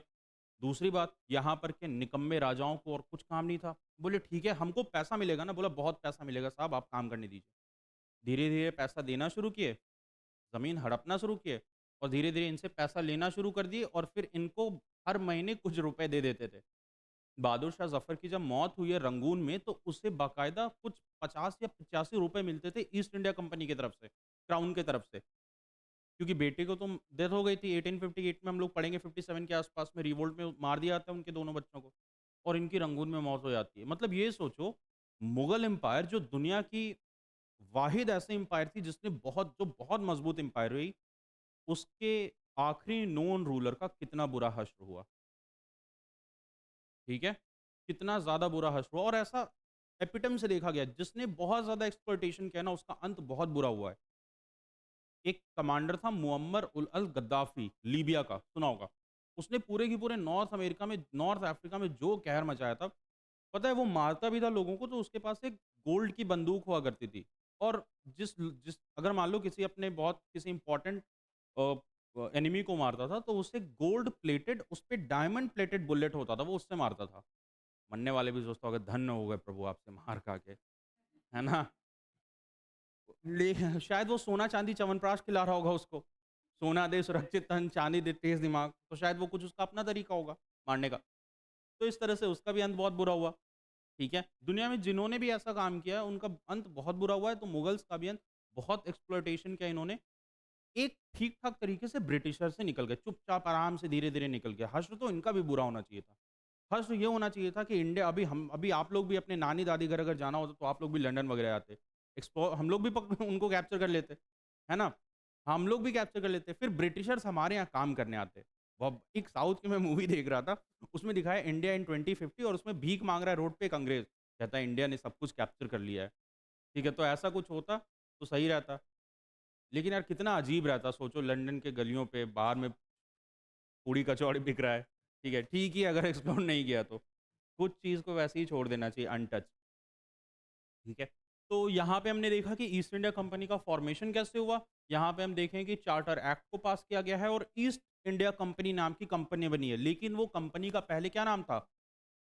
The merchant of adventures. बनाया किसने था? Group of merchant navy sellers.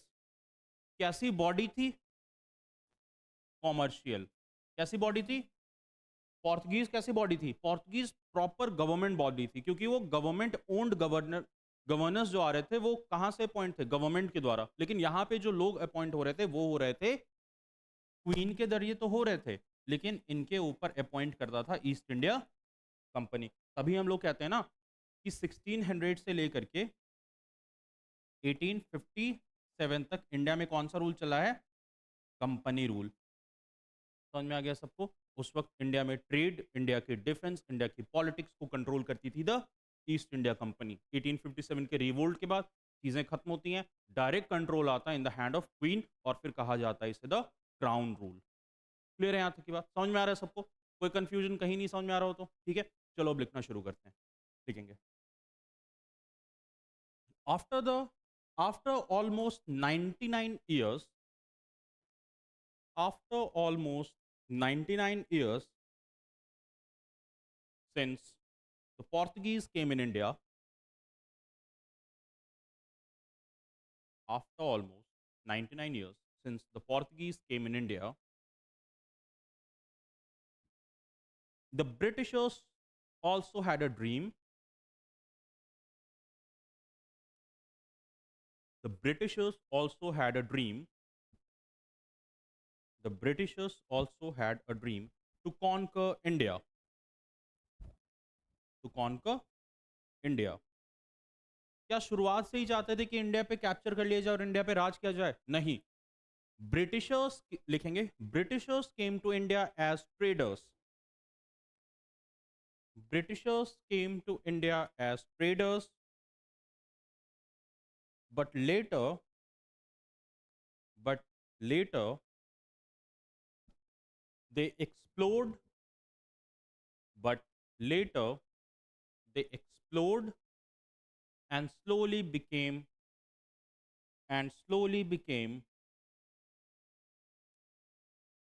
the rulers of India, and slowly became the rulers of India. Clear है यहाँ तक की बात? ठीक है। A group of a group of merchants, bracket में लिखना sellers, a group of merchant bracket में सेलर, SAILOR, ठीक है। इन 1599 इन 1599 कौन सी कंपनी बनाई इन लोगों ने? The merchant of adventures. They made a company called the merchant of adventures, ठीक है। क्लियर है यहां तक की बात? They wanted they wanted to rule, they wanted to trade with India, they wanted to trade with India. अब trading के लिए आपको अगर ट्रेडिंग चाहिए, आज भी आपको ट्रेडिंग अगर करनी हो बॉम्बे स्टॉक मार्केट में, तो लाइसेंस चाहिए होगा ट्रेडिंग करने के लिए, है ना? डीमैट अकाउंट होना चाहिए आपके पास ट्रेडिंग करने के लिए। तो इन्हें अब ट्रेडिंग अकाउंट कैसे मिलेगा? इनको ट्रेडिंग अकाउंट मिलेगा चार्टर से। किससे मिलेगा? और ये इशू कौन करेगी? लिखेंगे ऑन 31 दिसंबर 1600, ऑन 31 दिसंबर, अब फिर से कहूंगा, डेट नहीं आएगा लेकिन कॉन्सेप्चुअल क्लियरिटी के लिए याद है लिखना। On 31 December 1600, Elizabeth granted, Elizabeth granted licence to merchant, अभी ईस्ट इंडिया कंपनी नहीं लिखना है, अभी ये किस नाम से जाने जा रहे हैं? Merchant of adventures. द, हाँ, queen granted licence to the merchant of adventures, the merchant of adventures with monopoly of 15 years. कितने सालों के मोनोपोली के साथ? 15 साल। With monopoly of 15 years.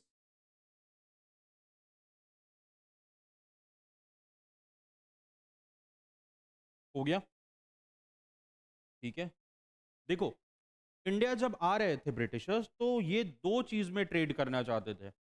इन्हें सोना चांदी तो अलग सी बात है, इन्हें पता नहीं था इंडिया के पास सोना कितना है। वो जब आए थे तब पता चला कि यहाँ पे बहुत ज्यादा बेशकीमती सोना ही रहा है। लेकिन दो चीज इनको पता था इंडिया के पास जो है, वर्ल्ड की बेस्ट क्वालिटी की सिल्क। और ये चाह रहे थे कि इंडिया में हम क्या बनाए अपना टेक्सटाइल इंडस्ट्री। क्या बनाएंगे इंडिया में? Textile industry. अहमदाबाद को मैनचेस्टर ऑफ इंडिया कहा जाता है। ठीक है। मैनचेस्टर एक बहुत बड़ी शहर है जो टेक्सटाइल के लिए है मशहूर। कितने शर्म की बात है कि जिनके पास खुद कुछ नहीं पहनने का, हमारे देश से सिल्क लेकर के गए, वहां पे अपनी उन्होंने कंपनी बनाई, और जहां हमारा जगह था उसी को बता दिया। होना ये चाहिए था कि Manchester is known as the Surat of England, है ना? अहमदाबाद सूरत ऑफ अहमदाबाद, अहमदाबाद इंग्लैंड का कुछ ऐसा करना चाहिए था यार, हम ही से लेकर के गए। ठीक है। तो दो इंडस्ट्री इनको बनाना था यहाँ पे। पहला तो टेक्सटाइल इंडस्ट्री। टेक्सटाइल इंडस्ट्री इन्होंने कहा कि ट्रेडिंग करने के लिए ये सही रहेगा, और बिजनेस हम लोग कमाएंगे ब्लैक पेपर, कार्डमम, क्लोव्स, यानी जितना भी गरम मसाला वगैरह होता है, सिनेमन वगैरह, उससे। क्योंकि ब्रिटिश खाना, एक सर्वे हुआ था, दुनिया में सबसे ज्यादा जो बेकार खाना होता है जिसमें कोई टेस्ट नहीं रहता है, वो ब्रिटिश खाना होता है। ब्रिटिश फूड कोई टेस्ट नहीं रहता। क्योंकि ब्रिटिशर्स के यहाँ अच्छा खाना तब बनता है जब वो लोग कोई इंडियन टेक अवे से खाना ले जाते हैं, वरना उनके यहाँ कुछ ज़्यादा खाने को है नहीं। ठीक है। ब्रेड और बीन्स कौन खाता है यार, ये मुझे बताओ। कल की डेट में तुम राजमा के साथ जो ब्रेड होता है वो खाओ, वो कोई टेस्ट है? कॉम्बिनेशन। वो लोग वो खाते थे, ब्रेड एंड बीन्स। वो तो जब इंडिया आए फिर उन्हें पता चला अच्छा बासमती चावल वगैरह भी कुछ है, तो यहाँ से वो सब लेकर के चले गए वो लोग, है ना? जितना इंडिया में अजीबो गरीब नाम नहीं है ना होटल का, उतना इंग्लैंड में है। लंदन में एक होटल का नाम है गांधी महल। सोचा होगा कि क्या नाम बनाया जाए कि इंडियन लगे। पहले सोचा कि अच्छा ताजमहल नाम का कोई जगह है, तो उससे निकाल लिया महल। बोला सबसे महान नेता कौन है वहां पे जरा देखो। लोगों ने कहा गांधी, तो कहा दोनों को मिला दो, गांधी महल, ऐसा नाम का कुछ बना देते हैं। अब बहुत मुश्किल वाली बात हो जाएगी अगर आप इंडिया में जर्मन होटल खोलना चाहें। उस हिसाब से आपको हिटलर का नाम डालना पड़ेगा उसमें। ठीक है। तो उस हिसाब से आपको हिटलर वगैरह का नाम डालना पड़ेगा। और वैसे भी जर्मन यहाँ पे कौन ही, यहाँ पे जर्मन फूड कौन ही खाएगा? वो लोग बड़ा अजीब अजीब सा खाना खाते हैं यार। ठीक है। अपना इंडिया ही ठीक है खाने पीने के मामले में, और श्रीलंका कुछ हद तक। वरना वो लोग तो फिर पता नहीं क्या कीट पतंग। और अगर आपने चाइनीज़ होटल खोल लिया, फिर तो आपका भाई कल्याण ही है। ठीक है। क्योंकि चाइनीज़ वगैरह फिर तो फिर अलग ही। अभी आप लोग जो, हम लोग जो चाइनीज़ खाते हैं वो प्रॉपर चाइनीज़ नहीं है, वो इंडो चाइनीज़ है। वो चाइनीज़ है जो ओपियम का ट्रेड करते थे ना इंडिया में जब आए, तो वो अपने साथ वो सब सॉस लेके आए थे। सोया सॉस हो गया, फिर वो क्या होता है अजीनोमोटो जिसको एमएसजी कहते हैं, वो सब अपने साथ लेकर के आए। यहाँ पे उन्हें शिमला मिर्च मिला, वो सब पका के खा गए। अगर आपको रियल चाइनीज़ आप खाओगे तो आप खा ही नहीं पाओगे रियल चाइनीज़। हाँ, क्योंकि बड़ा अजीब सा फिर उनका खाना है यार। हाँ, हाँ, एकदम। 4 पैर में हिलने वाली चीज़ जो चलती नहीं है, बाद बाकी वहाँ सब कुछ खाते हैं, जिसका 4 पैर हो, टेबल कुर्सी को छोड़ के, ठीक है? आप जो भी इमेजिन कर सकते हो लिटरली, ठीक है? तो हम लोग जो इंडिया में जो कहते हैं कि यार मुझे चाइनीज़ फूड बहुत पसंद है, आप कभी रियल चाइनीज़ फूड खा के देखो। पहले तो आपको देख कर के समझ में नहीं आएगा कि इसको कहाँ से शुरू करे खाना, ठीक है? तो इस तरह का इनका ट्रेड था कि पैसा अपन कमाएँगे टेक्सटाइल इंडस्ट्री से और फिर एक्सपोर्ट अपने कंट्री में ब्लैक पेपर करेंगे। इंडिया जब आए तो पता चला कि यहाँ पे एक और ज़बरदस्त चीज़ है, ऑल थैंक्स टू डच, क्योंकि उन्होंने इस एरिया में एक्सप्लोरेशन शुरू कर दिया था। इंडिगो आ गया, सिल्क आ गया। इंडिगो और सिल्क के मिलने से ही इंग्लैंड एक सुपर पावर बन गया टेक्सटाइल इंडस्ट्री में, ठीक है? मैनचेस्टर, बर्मिंघम इन सब जगह पे एकदम बढ़िया-बढ़िया कपड़ा वगैरह बनने लगा, अच्छा खासा पैसा आ गया और इस तरह से एक्सप्लोरेशन शुरू हो गया। स्पाइसेस बेचते थे अब दूसरे-दूसरे जगह जा कर के, है ना? पैसा कमाना इन लोगों ने शुरू कर दिया। 15 साल को एक्सटेंड करके 25 साल कर दिया, 25 से 50 कर दिया, 75 कर दिया। यानी जो 15 साल के लिए चार्टर मिला था, क्योंकि प्रॉफ़िट हुआ, बहुत ज़्यादा प्रॉफ़िट हुआ। ब्रिटिशर्स ने पूरे दुनिया में एक्सप्लोर करने के बाद भी इंडिया जैसा लूट-पाट या इंडिया जैसा प्रॉफ़िट कहीं से नहीं कमाया था। क्योंकि इंडिया में तो बहुत ज़्यादा चीज़ था यार एक्सप्लोर करने के लिए। यहाँ पर के राजाओं को कुछ पता ही नहीं था कि ये पैसा कैसे कमाया जा सकता है, कि क्या-क्या करके और पैसा कमाया जाए। होता है ना कि रिसोर्स है मेरे यहाँ लेकिन वेस्ट हो रहा है। जैसे किसी किसी के गाँव में खेत वगैरह में वो निकल जाता है ना वो सोना या कुछ-कुछ हाँ, आजकल निकल जाता है कि तेल का भंडार निकल आया।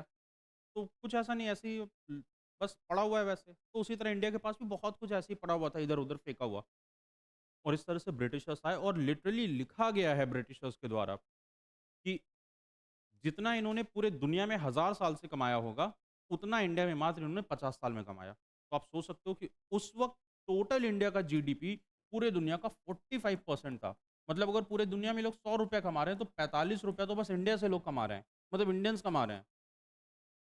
और जब ब्रिटिशर्स इंडिया को छोड़ कर के गए हैं, तो पूरा इंडिया अगर पूरा देश दुनिया अगर ₹100 कमा रहा है, तो इंडिया ₹75 लॉस में चल रहा था। 75 पैसा कर्ज़। आप ये सोचो, कितनी बेकार कंडीशन करके लोग गए थे। मतलब कहते हैं ना कि आप लिटरली सोने की चिड़िया को इमेजिन करो, उसके पूरे पंख नोच दिए गए, सर तोड़ दिया गया। बताइए डैंक मीमर है लगता है, हँस रही हैं, ठीक है।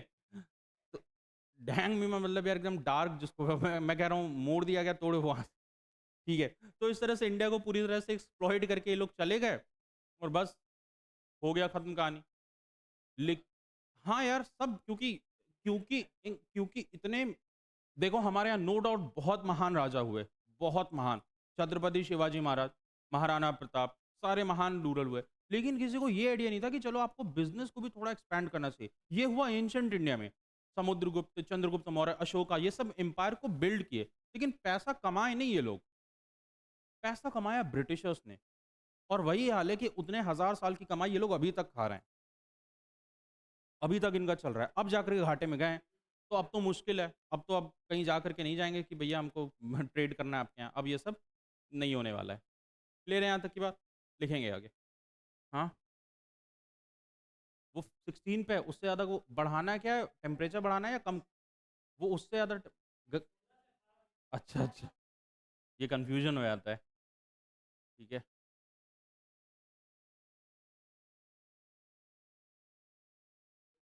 हाँ यार, अब वैसे भी अब ठंड लगने लगी है। सुबह-सुबह तो यार अब क्लासेस का मैं time change करवाऊँगा।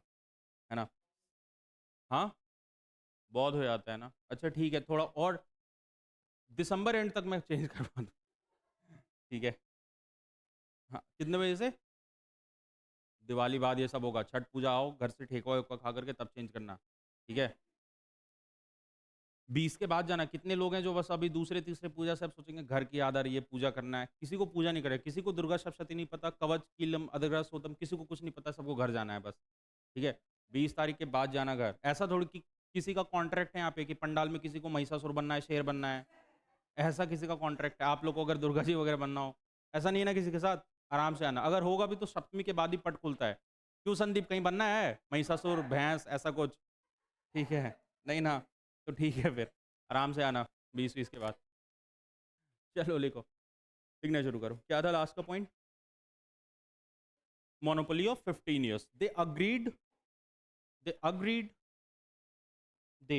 agreed to give a huge amount of profit.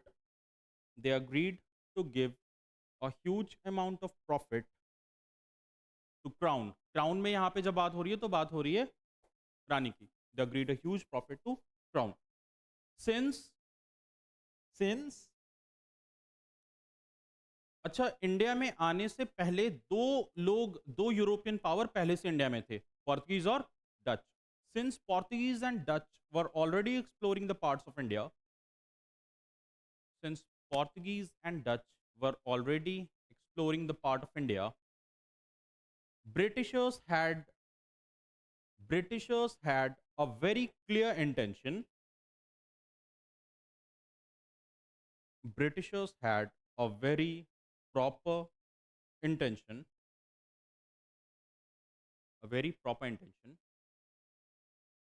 that to make profit from India,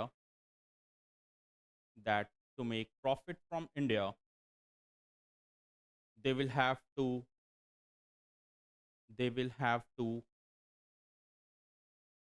fight commercial war. अगर इंडिया में प्रॉफिट कमाना है तो आपको कैसे युद्ध लड़ने पड़ेंगे? Commercial Wars.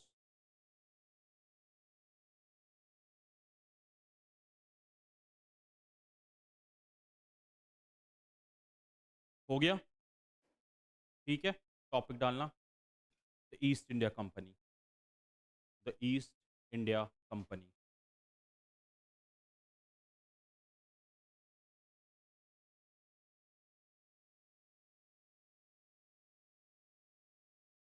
पहले लिख लेते हैं, फिर थोड़ा सा एक्सप्लेन कर देता हूँ.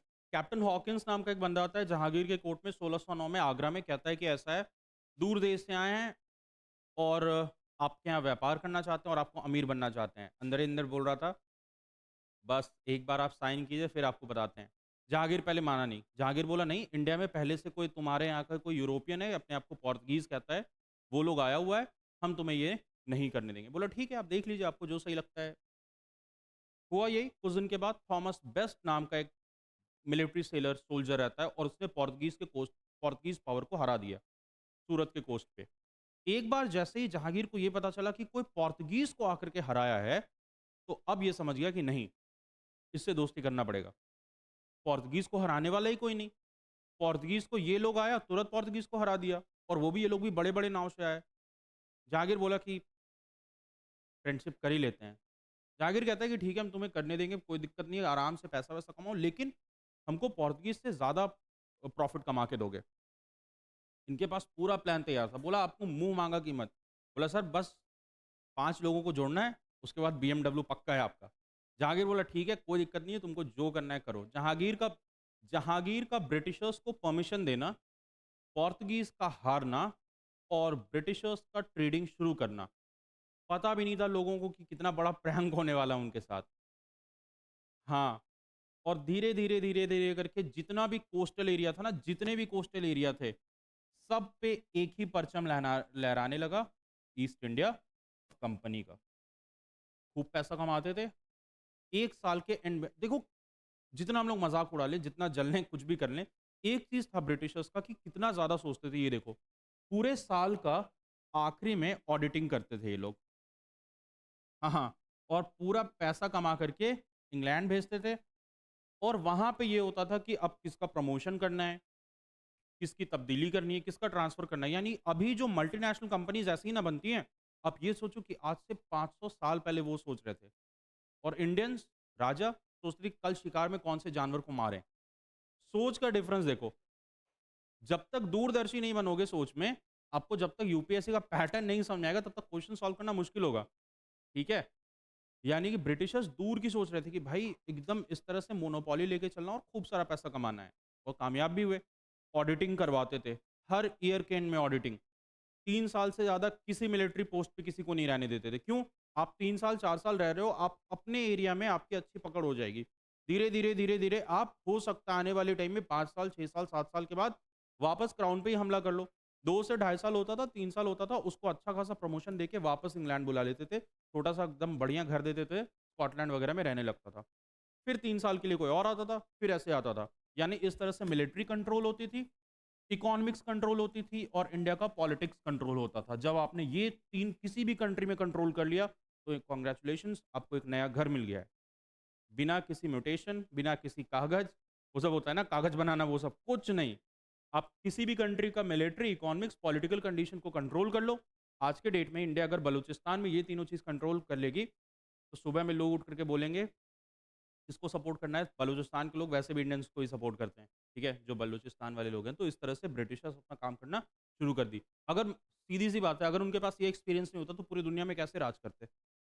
पूरी दुनिया में राज किया है उन्होंने, कुछ तो अच्छा किया होगा, कुछ तो सही किया होगा। तो इस तरह से इन्होंने मिलिट्री, इकोनॉमिक्स और पॉलिटिक्स को कंट्रोल करना शुरू कर दिया। लिखेंगे, पॉइंट बताना लास्ट का। ठीक है, लिखेंगे। The arrivals the arrival of captain Hawkins in the court of Jahangir, the arrival of captain Hawkins in court of Jahangir in April 1609। याद क्या रखना है? आया कौन सबसे पहले? कहाँ पे आया? किसके कोर्ट में? यानी इंडिया में कौन सी एम्पायर चल रही है? कहाँ पे पहुंचा है? ठीक है, नेक्स्ट लिखेंगे। ठीक है। He wanted he wanted to establish a factory in Surat. he wanted to establish a factory in सूरत। कहाँ पे चाहता था अपनी फैक्ट्री बनाए? सूरत में। ठीक है, क्लियर है? But did not get permission to do so, but did not got permission to do so. ऐसा करने का उनको परमिशन मिला नहीं। ठीक है, आगे लिखना, बता रहे हैं क्या छूट रहा है। Got the permission to do so 1611 में, लेकिन छोटे से जगह मसूलीपट्टनम पे कहा कि चलो ट्रेड करना शुरू कर देते हैं। मसूलीपट्टनम पे ट्रेड किया, लेकिन वो कुछ खास ज़्यादा फैक्ट्री हुआ नहीं। मेन इनको कामयाबी तब मिलेगी जब इंडिया के वेस्टर्न कोस्ट में सूरत वगैरह में आकर के एक्सप्लोर करना शुरू करेंगे। लिखेंगे the Britishers started the Britishers started trading at Masulipatnam. हम लोग पढ़ चुके हैं इससे पहले ये। द ब्रिटिशर्स कौन से कोस्ट पे है?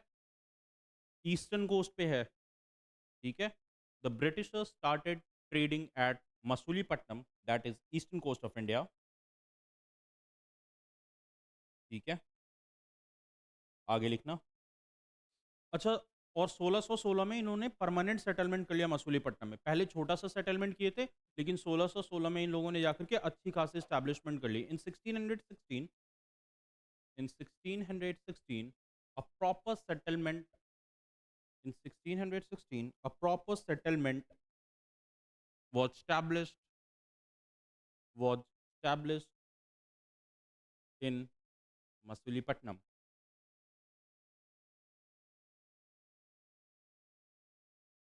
ठीक है, 1611 में आया, लेकिन प्रॉपर्ली स्टैब्लिश कब हुआ है? 1616 में। लिखेंगे in the year 1612, in the year 1612 captain Thomas best. एक चीज यहाँ पे अब थोड़ा सा ध्यान रखना है। पहला, ब्रिटिशर्स ने इंडिया में सबसे पहली वॉर किससे लड़ा है? कहाँ पे? Post of. किसने हराया? Captain Thomas best. किसको हराया है? पोर्तुगीज को। जैसे ही पोर्तुगीज को इसने हराया, जहांगीर अपने ट्रेड को ओपन कर दिया ब्रिटिशर्स के लिए। In 1612 captain Thomas Best defeated Portuguese. Captain Thomas Best defeated Portuguese on the sea coast of Surat, Gujarat. On the sea coast of Surat. ठीक है, क्लियर है? Jahangir gave permission to Britishers, Jahangir gave permission to Britishers to establish a factory at Surat in 1613. Jahangir gave permission to Britishers to establish a factory in 1613 at Surat.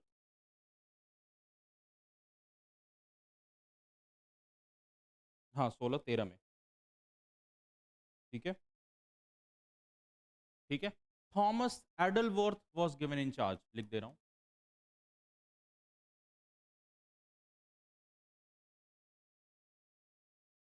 किसको दिया गया सूरत के industry का charge? Thomas एडलवर्थ को।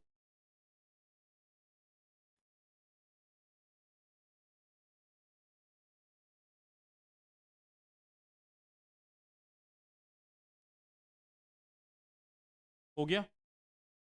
अब देखो, ऐसा नहीं था कि ब्रिटिशर सब आराम से रूल कर रहे थे कि इन्हें मुगल्स के साथ दोस्ती होगी, ऐसा कुछ नहीं था।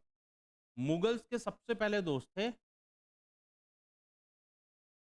और ब्रिटिशर्स का इंडिया में आना पोर्तुगीज को गुस्सा कर दिया कि भाई कैसे तुम आ गए, है ना।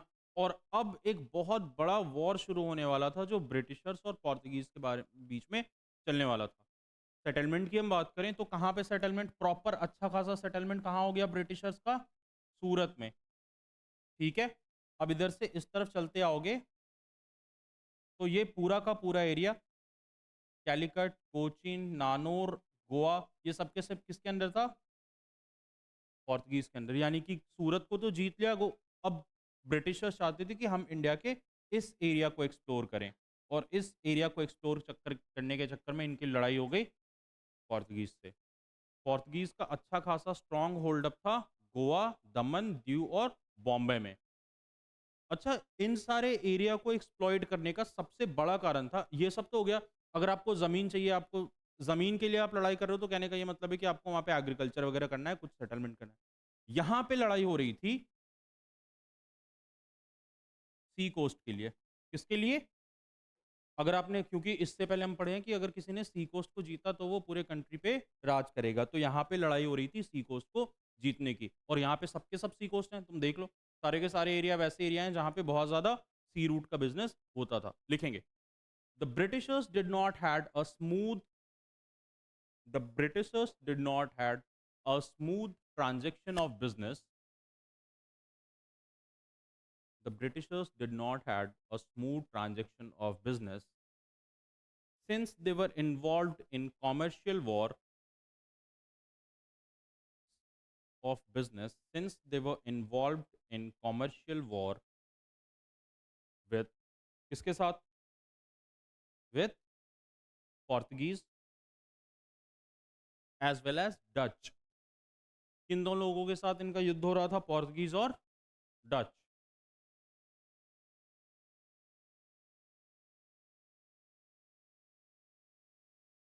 हो गया, आगे लिखेंगे। ठीक है। अच्छा देखो, पहले क्या किया ब्रिटिशर्स ने? लड़ाई को कम करने की कोशिश की, और लड़ाई को कम करने की पहली कोशिश उन्होंने की संधि करने से। ठीक है। और इसके वजह से ब्रिटिशर्स और पोर्तुगीज के बीच में दो कंट्रीज, दो नेशंस जो यहाँ पे वॉर लड़ रहे थे कॉमर्शियल, उन्होंने कहा कि अच्छा एक काम करते हैं, शादी वगैरह करवा देते हैं एक दूसरे की किसी को, और फिर इन लोग का सेटलमेंट ऐसा करके करा देते हैं, और यही चीज़ हुआ भी। आगे लिखेंगे। ठीक है। There was a settlement, there was a settlement between both these European powers, settlement between both the European power। ठीक है, हो गया। Bombay was gifted in dowry, Bombay was gifted in dowry to the King Charles, to King Charles when he married, when he married princess Catherine of Portugal. कल के date में अगर आप Mercedes Bolero वगैरह लें अगर दहेज में, तो खुश मत होइएगा। बहुत लोग ऐसे हैं जिनको दहेज में पूरा का पूरा मुंबई मिला है। ठीक है, ऐसे मत लेना। ठीक है। लेकिन अगर शेख ही बगाड़ना हो चाचा, दादा, पापा वगैरह को, तो कहिएगा देखिए कोई बहुत ऐसा कोई बहुत नेक काम नहीं है सब करना। बहुत बड़े बड़े लोग रहे हैं जिन्हों जिनको पूरा मुंबई मिला है दहेज में। ठीक है। कहाँ आप ये चार चक्का के पीछे पड़े हुए हैं, है ना। छोड़िए ये सब चीज़, ये सब चीज़ हो चुका है। ठीक है, लिखेंगे, the peace was signed in Bombay, the peace was signed in Bombay, the peace was signed in Bombay, and later and later. अच्छा, एक बात यहाँ पे ध्यान रखना कि ब्रिटिशर्स का सबसे पहला हेडक्वार्टर इंडिया में बना है सूरत में। कहाँ पे? लेकिन इस ट्रांजैक्शन के बाद ब्रिटिशर्स अपने हेडक्वार्टर को शिफ्ट कर लिए बॉम्बे। ठीक है, लिखेंगे the headquarters was shifted from Bombay, from Surat to Bombay. The headquarters was shifted, कहाँ शिफ्ट हो गया? बॉम्बे। ठीक है,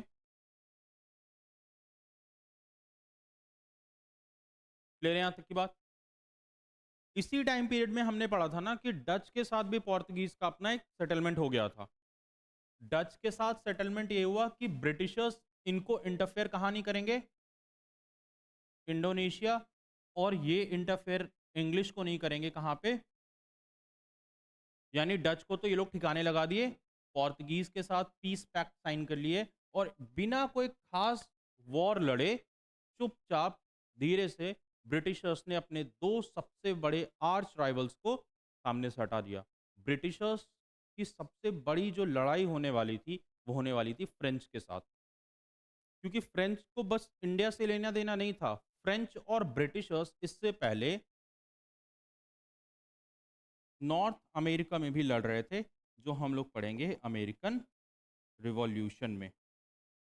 सबसे बड़ी इनकी लड़ाई फ्रेंच से हुई है, कर्नाटिक वॉर हुआ है, लेकिन मैं वो इस चैप्टर में नहीं पढ़ाऊंगा। इसके बाद जो चैप्टर है कर्नाटिक वॉर वगैरह जो हुआ है 3 फेज में, वो सब इसमें नहीं पढ़ेंगे। वो मैं आपको पढ़ाऊंगा जब मॉडर्न हिस्ट्री में हम लोग अमेरिकन रिवॉल्यूशन पढ़ेंगे, उसमें जब फ्रेंच और ब्रिटिशर्स को पढ़ेंगे फिर उसमें पढ़ाऊंगा। इसके बाद 1857 का रिवोल्ट होगा। क्या हो गया यार, कुछ खराबी है क्या उधर? हाँ तो इधर देखो, नेक्स्ट लिखेंगे आगे। Dutch and Portuguese, Dutch and Portuguese, the main rivals, Dutch and Portuguese, the main rivals of Britishers, the main rivals of Britishers were now were now settled peacefully.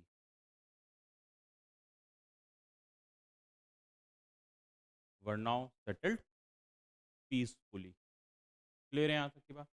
ठीक है, एक होमवर्क, क्या क्या टॉपिक आज हुआ है होमवर्क का थोड़ा सा देखना। कितने टॉपिक हुए हैं?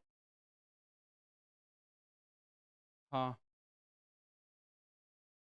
होशला डायनेस्टी, ठीक है। अब तक कितना हुआ? अभी जितने हम लोग क्लासेस के हैं अब तक कितना हुआ है थोड़ा सा देख के बताओ।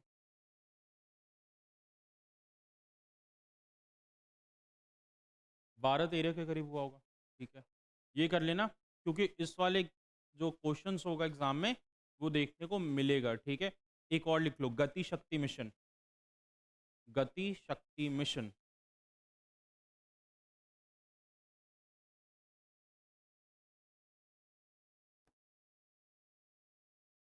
गति शक्ति मिशन। ठीक है, जो जो ऐसा ऐसा याद आता रहेगा वो मैं बताता रहूँगा।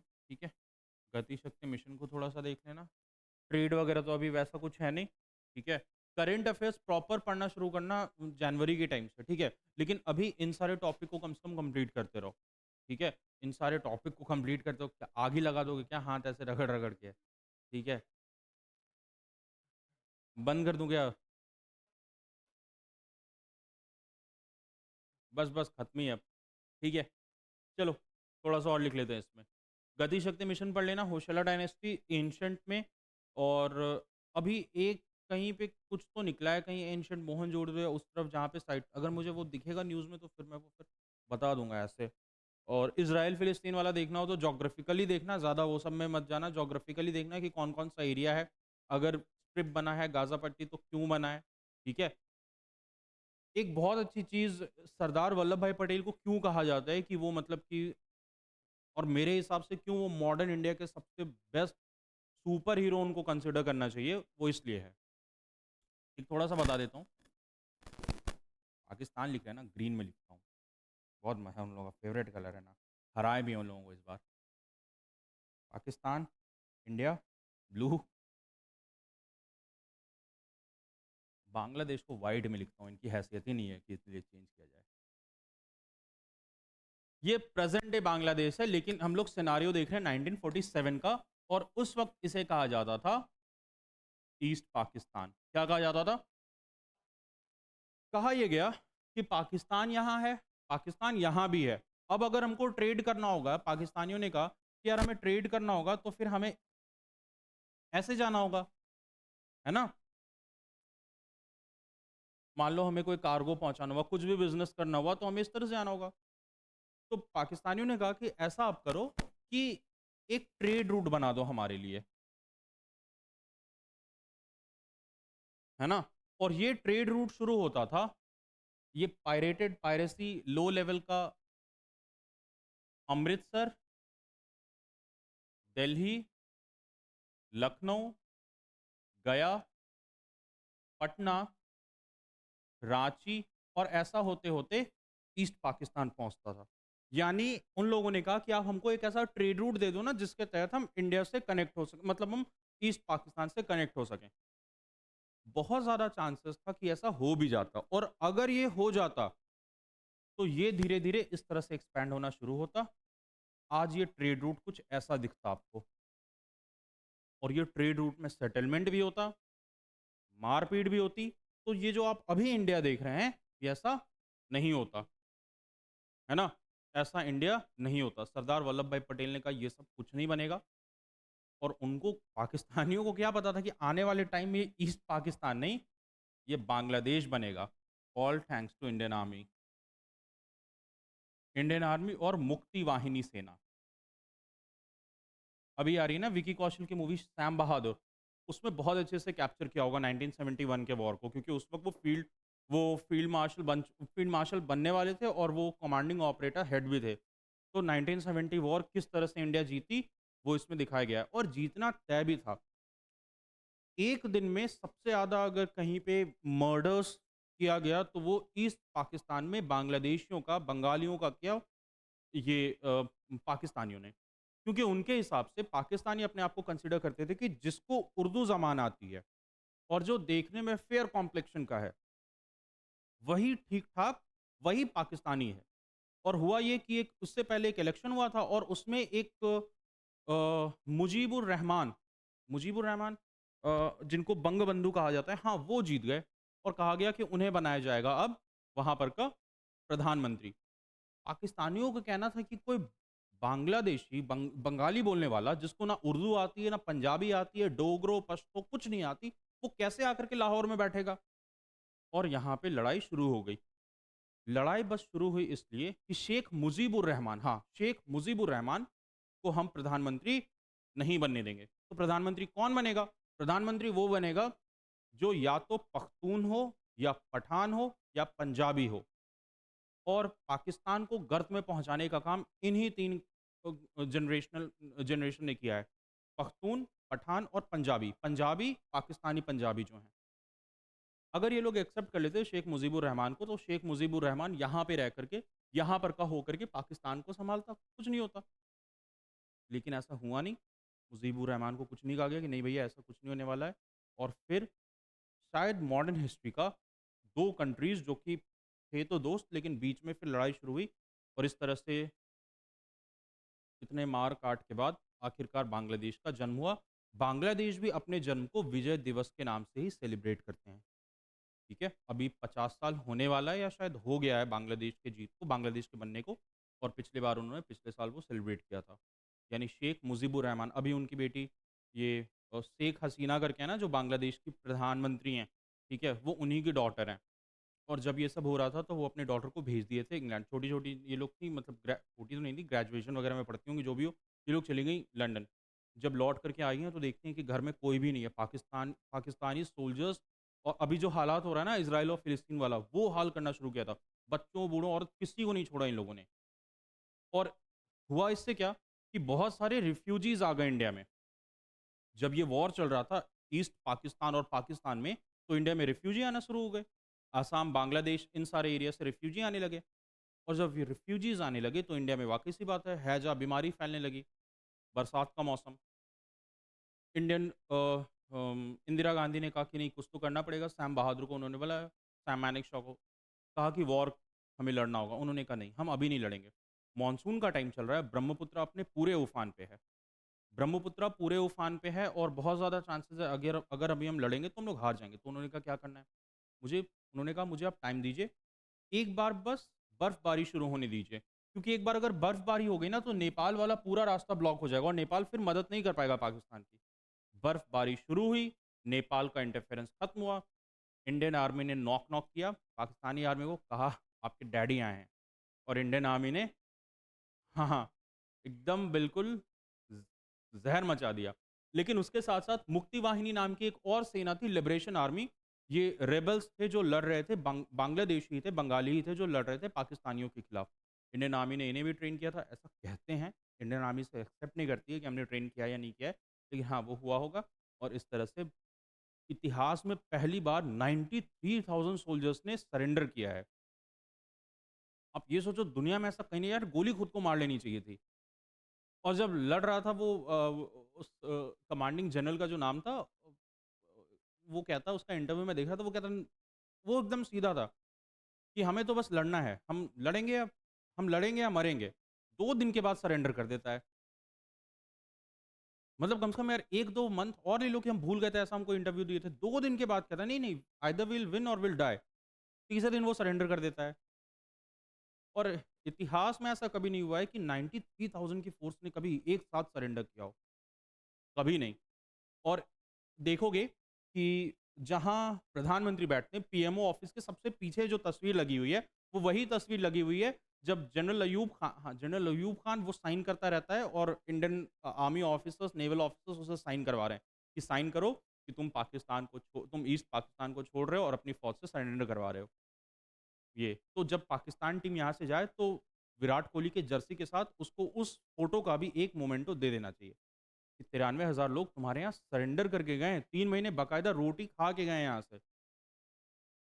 प्रिज़नर ऑफ वॉर के तहत रखा हुआ और 93,000 में से किसी को नहीं मारा इंडियन आर्मी ने, किसी को नहीं। एक को भी खरोंच तक नहीं। जितने अच्छे से पाकिस्तान में रहते होंगे, उतने अच्छे से रहे हैं यहाँ और रह कर के ये लोग वापस गए हैं। तो अगर ये बोलते हैं कि हम बहुत बड़ी कौम है, ये कुछ नहीं हो। 93,000 लोगों ने सरेंडर किया है। और फिर वापस गए हो। तो इस तरह से पूरा बांग्लादेश बनेगा। तो मैं ये कह रहा था अभी जो गाज़ा स्ट्रिप है, जो गाज़ा पट्टी के लिए लड़ाई हो रही है कि छोटा-सा रास्ता वो इंडिया में भी एक बन जाता। लेकिन वल्लभ भाई पटेल ने कहा ऐसा कुछ नहीं होने वाला है, ठीक है? सब पूरे कॉन्टिनेंट को अगर मुझे बहुत लोग कहते हैं ना कि बहुत बेकार इन्वेस्टमेंट हुआ, स्कूल बना देते, कॉलेज बना देते, आईआईटी बना देते। बहुत ज़रूरी था स्टैच्यू ऑफ यूनिटी बनाना। आने वाली जनरेशन को कैसे पता चलेगा कि आप जो इंडिया देख रहे हो, वो इंडिया वैसा इंडिया नहीं रहता अगर सरदार वल्लभ भाई पटेल नहीं रहते तो? कैसे आने वाली जनरेशन को पता चलेगा कि उस इंसान ने बिल्कुल बुजुर्ग एज में टीबी और बहुत सारी लंग्स की बीमारी होने के बावजूद भी रात-रात भर मोर्चा करके जा करके पूरे इंडिया को यूनाइट किया। अगर जो आप अभी इंडिया देख रहे हो ना इतना खूबसूरत दिखता है, वैसा नहीं दिखता। अलग-अलग सारे जगह रहते। तो अगर उन्होंने यूनाइट किया है, उनकी और बड़ी मूर्ति बनानी चाहिए थी। जितना बड़ा हो सकता था बनाते, जितना उनको सम्मान दिया जाए कम है। वल्लभ भाई पटेल को। अगर उन्हें आयरन मैन ऑफ इंडिया कहा गया है, तो वो थे भी आयरन मैन। वकालत की लड़ाई वो लड़ रहे थे एक दिन वकालत, एक चिट्ठी आती है, पढ़ते हैं, रख लेते हैं और वकालत लड़ते रहते हैं। केस जीत जाते हैं और अंत में लोग देखते हैं कि आँसू बह रहे हैं, तो कहता है क्या हुआ? कहते हैं कुछ नहीं पत्नी का देहांत हो गया और वो तब भी लड़ रहे थे केस। आप उनकी विल पावर को देखो कि वो क्या थे। 3 साल की उम्र में उन्हें एक सर पे बहुत बड़ा ज़ख्म हो गया था जिसको ठीक करने का था कि सर में एक बहुत बड़ा गर्म रॉड डालना था। 3 साल की उम्र में कोई बिना झिझक के नहीं, दाँतों के नीचे टॉवल को दबाया, तो वो थे रियल आयरन मैन। यहाँ मैं कोविड का सुई लेने गया था, एक टाइम को डर गया था देख कर के कि भाई क्या किया जाए लेकर के। कितने शर्म की बात है, बताओ 3 साल की उम्र में उन्हें लोहा के सरिया से कोई डर नहीं लगा। तो वो थे भाई रियल मैन अगर थे, तो हमारे इंडिया में ऐसे दिक्कत है ना कि इंडिया में हमारे पास इतने ज़बरदस्त सुपर हीरो रहे हैं जिसको हम लोग कभी सेलिब्रेट नहीं किए, कभी भी नहीं। हाँ? हाँ, अब ठीक है। तो ऐसे हमारे यहाँ हुए हैं जो जिनको हम लोग प्रॉपर सेलिब्रेट नहीं किए। इट्स हाई टाइम कि हमें उन्हें सेलिब्रेट करना चाहिए, उनके बारे में जानना चाहिए। और अगर आपसे कोई कहे कि नहीं बनाना चाहिए था मूर्ति तो आप बताइएगा इतिहास कि क्यों मूर्ति बनाना ज़रूरी था, है ना? क्यों मूर्ति बनाना बहुत ज़्यादा ज़रूरी था उनका। तो he was like the real iron man of India. वो नहीं रहते तो आप जो इंडिया आज देख रहे हैं, वो इंडिया भी नहीं रहता। क्योंकि पहले ही टूट-वूट गए थे सब। हैदराबाद कह रहा था हमें मिलना ही नहीं है। वो कह रहा था हमें मिलना नहीं, बांग्लादेश उधर वाला रीज़न कह रहा था धीरे-धीरे आपको अगर यहाँ से आपको जाना होता मुंबई वगैरह तो वीज़ा अप्लाई करना होता, साउथ जाने के लिए, सोचो। Was like the real iron man of India. उन्हें आयरन ही मैन सूट उन्हें बनवा करके बढ़िया दे देना चाहिए, है ना? और सबसे ज़बरदस्त बात है कि जारविस भी वही हैं। हाँ, ठीक है। कौन-सा पॉइंट था? थोड़ा-सा लिख के फिर खत्म करते हैं। क्या था लास्ट का पॉइंट? ठीक है, ठीक है। The position of EIC improved. Anupam 1 minute देखना, सर आ गए हैं क्या? Prashant. The condition of EIC improved after the Golden Farman was issued by the Sultan of Golconda. After the Golden Farman was issued by the Sultan of Golconda. आ गए? बस खत्म हो रहा है। पता करना कल का होमवर्क है, गोलोकोंडा कहाँ है? अब हुआ ये कि सुल्तान ऑफ गोलोकोंडा ने कहा कि 50 सोने की मोहर तुम मुझे साल में दो और हम तुम्हें टोल फ्री कर देंगे। क्या कर देंगे? ऐसे अभी फास्टैग आता है ना कि तुम रिचार्ज करवाओ और वो टोल नहीं रुकता है। तो तुम हमें पहले से एडवांस में 50 पगोडा दे दो, पगोडा कहते हैं सोने के सिक्कों को, कि हमें वो दे दो और तुम आराम से ट्रेड करो, हमें कोई लेना-देना नहीं है। 50 सोने के सिक्के में फरमान पास होता है, फरमान का नाम है golden Farman issued by the sultan of Golconda. Clear है यहाँ तक की बात? इस पॉइंट को यहाँ वाइंड अप करेंगे हम लोग क्लास। क्लियर है यहाँ तक की बातें? आने वाली क्लासेस में हम लोग देखेंगे एक्सप्लोरेशन किस तरह से हुआ है ब्रिटिशर्स का, ब्रिटिशर्स के मेजर वॉर, उसके बाद फ्रेंच पढ़ लेंगे। होमवर्क मैं ये दे रहा हूँ, होमवर्क समझो कुछ समझो, मैं डैनिश ईस्ट इंडिया कंपनी नहीं पढ़ाऊंगा, मैं पहले ही बता दे रहा हूँ। इसके बारे में पढ़ना है, 5 से 10 पॉइंट्स है बस, ये मैं नहीं पढ़ाऊंगा, ये खुद से पढ़ना है। डैनिश भी इंडिया में आए थे। डैनिश पता है कौन से देश से हैं? डेनमार्क। ये खुद से पढ़ोगे। इनके बारे में 5 से 10 पॉइंट लिखना है। ये टॉपिक के खत्म होने के तुरंत बाद इसी वीक हम लोग रिवोल्ट ऑफ 1857 को स्टार्ट कर देंगे और एंशिएंट में भी चलेंगे। आपका प्रॉपर हम लोग 2-3 टॉपिक हर एक एंशिएंट, मॉडर्न और मिडाइवल से कंप्लीट कर लेंगे। टेस्ट के लिए पढ़ते रहो, टेस्ट के पेपर सेट कभी भी हो सकते हैं, है ना? तो करंट अफेयर्स को भी ठीक तरीके से पढ़ना शुरू। क्लियर है यहाँ तक की बात? Thank you. क्या कह रहे हो? सेव शेयर करना है तो कर लो, अगर शेयर करने का हो तो।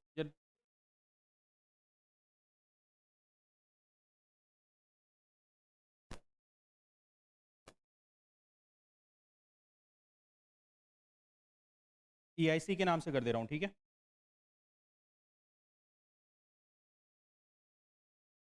क्लियर है यहाँ तक की बात? टेस्ट के लिए पढ़ते रहो, टेस्ट अपन कभी भी कर लेंगे।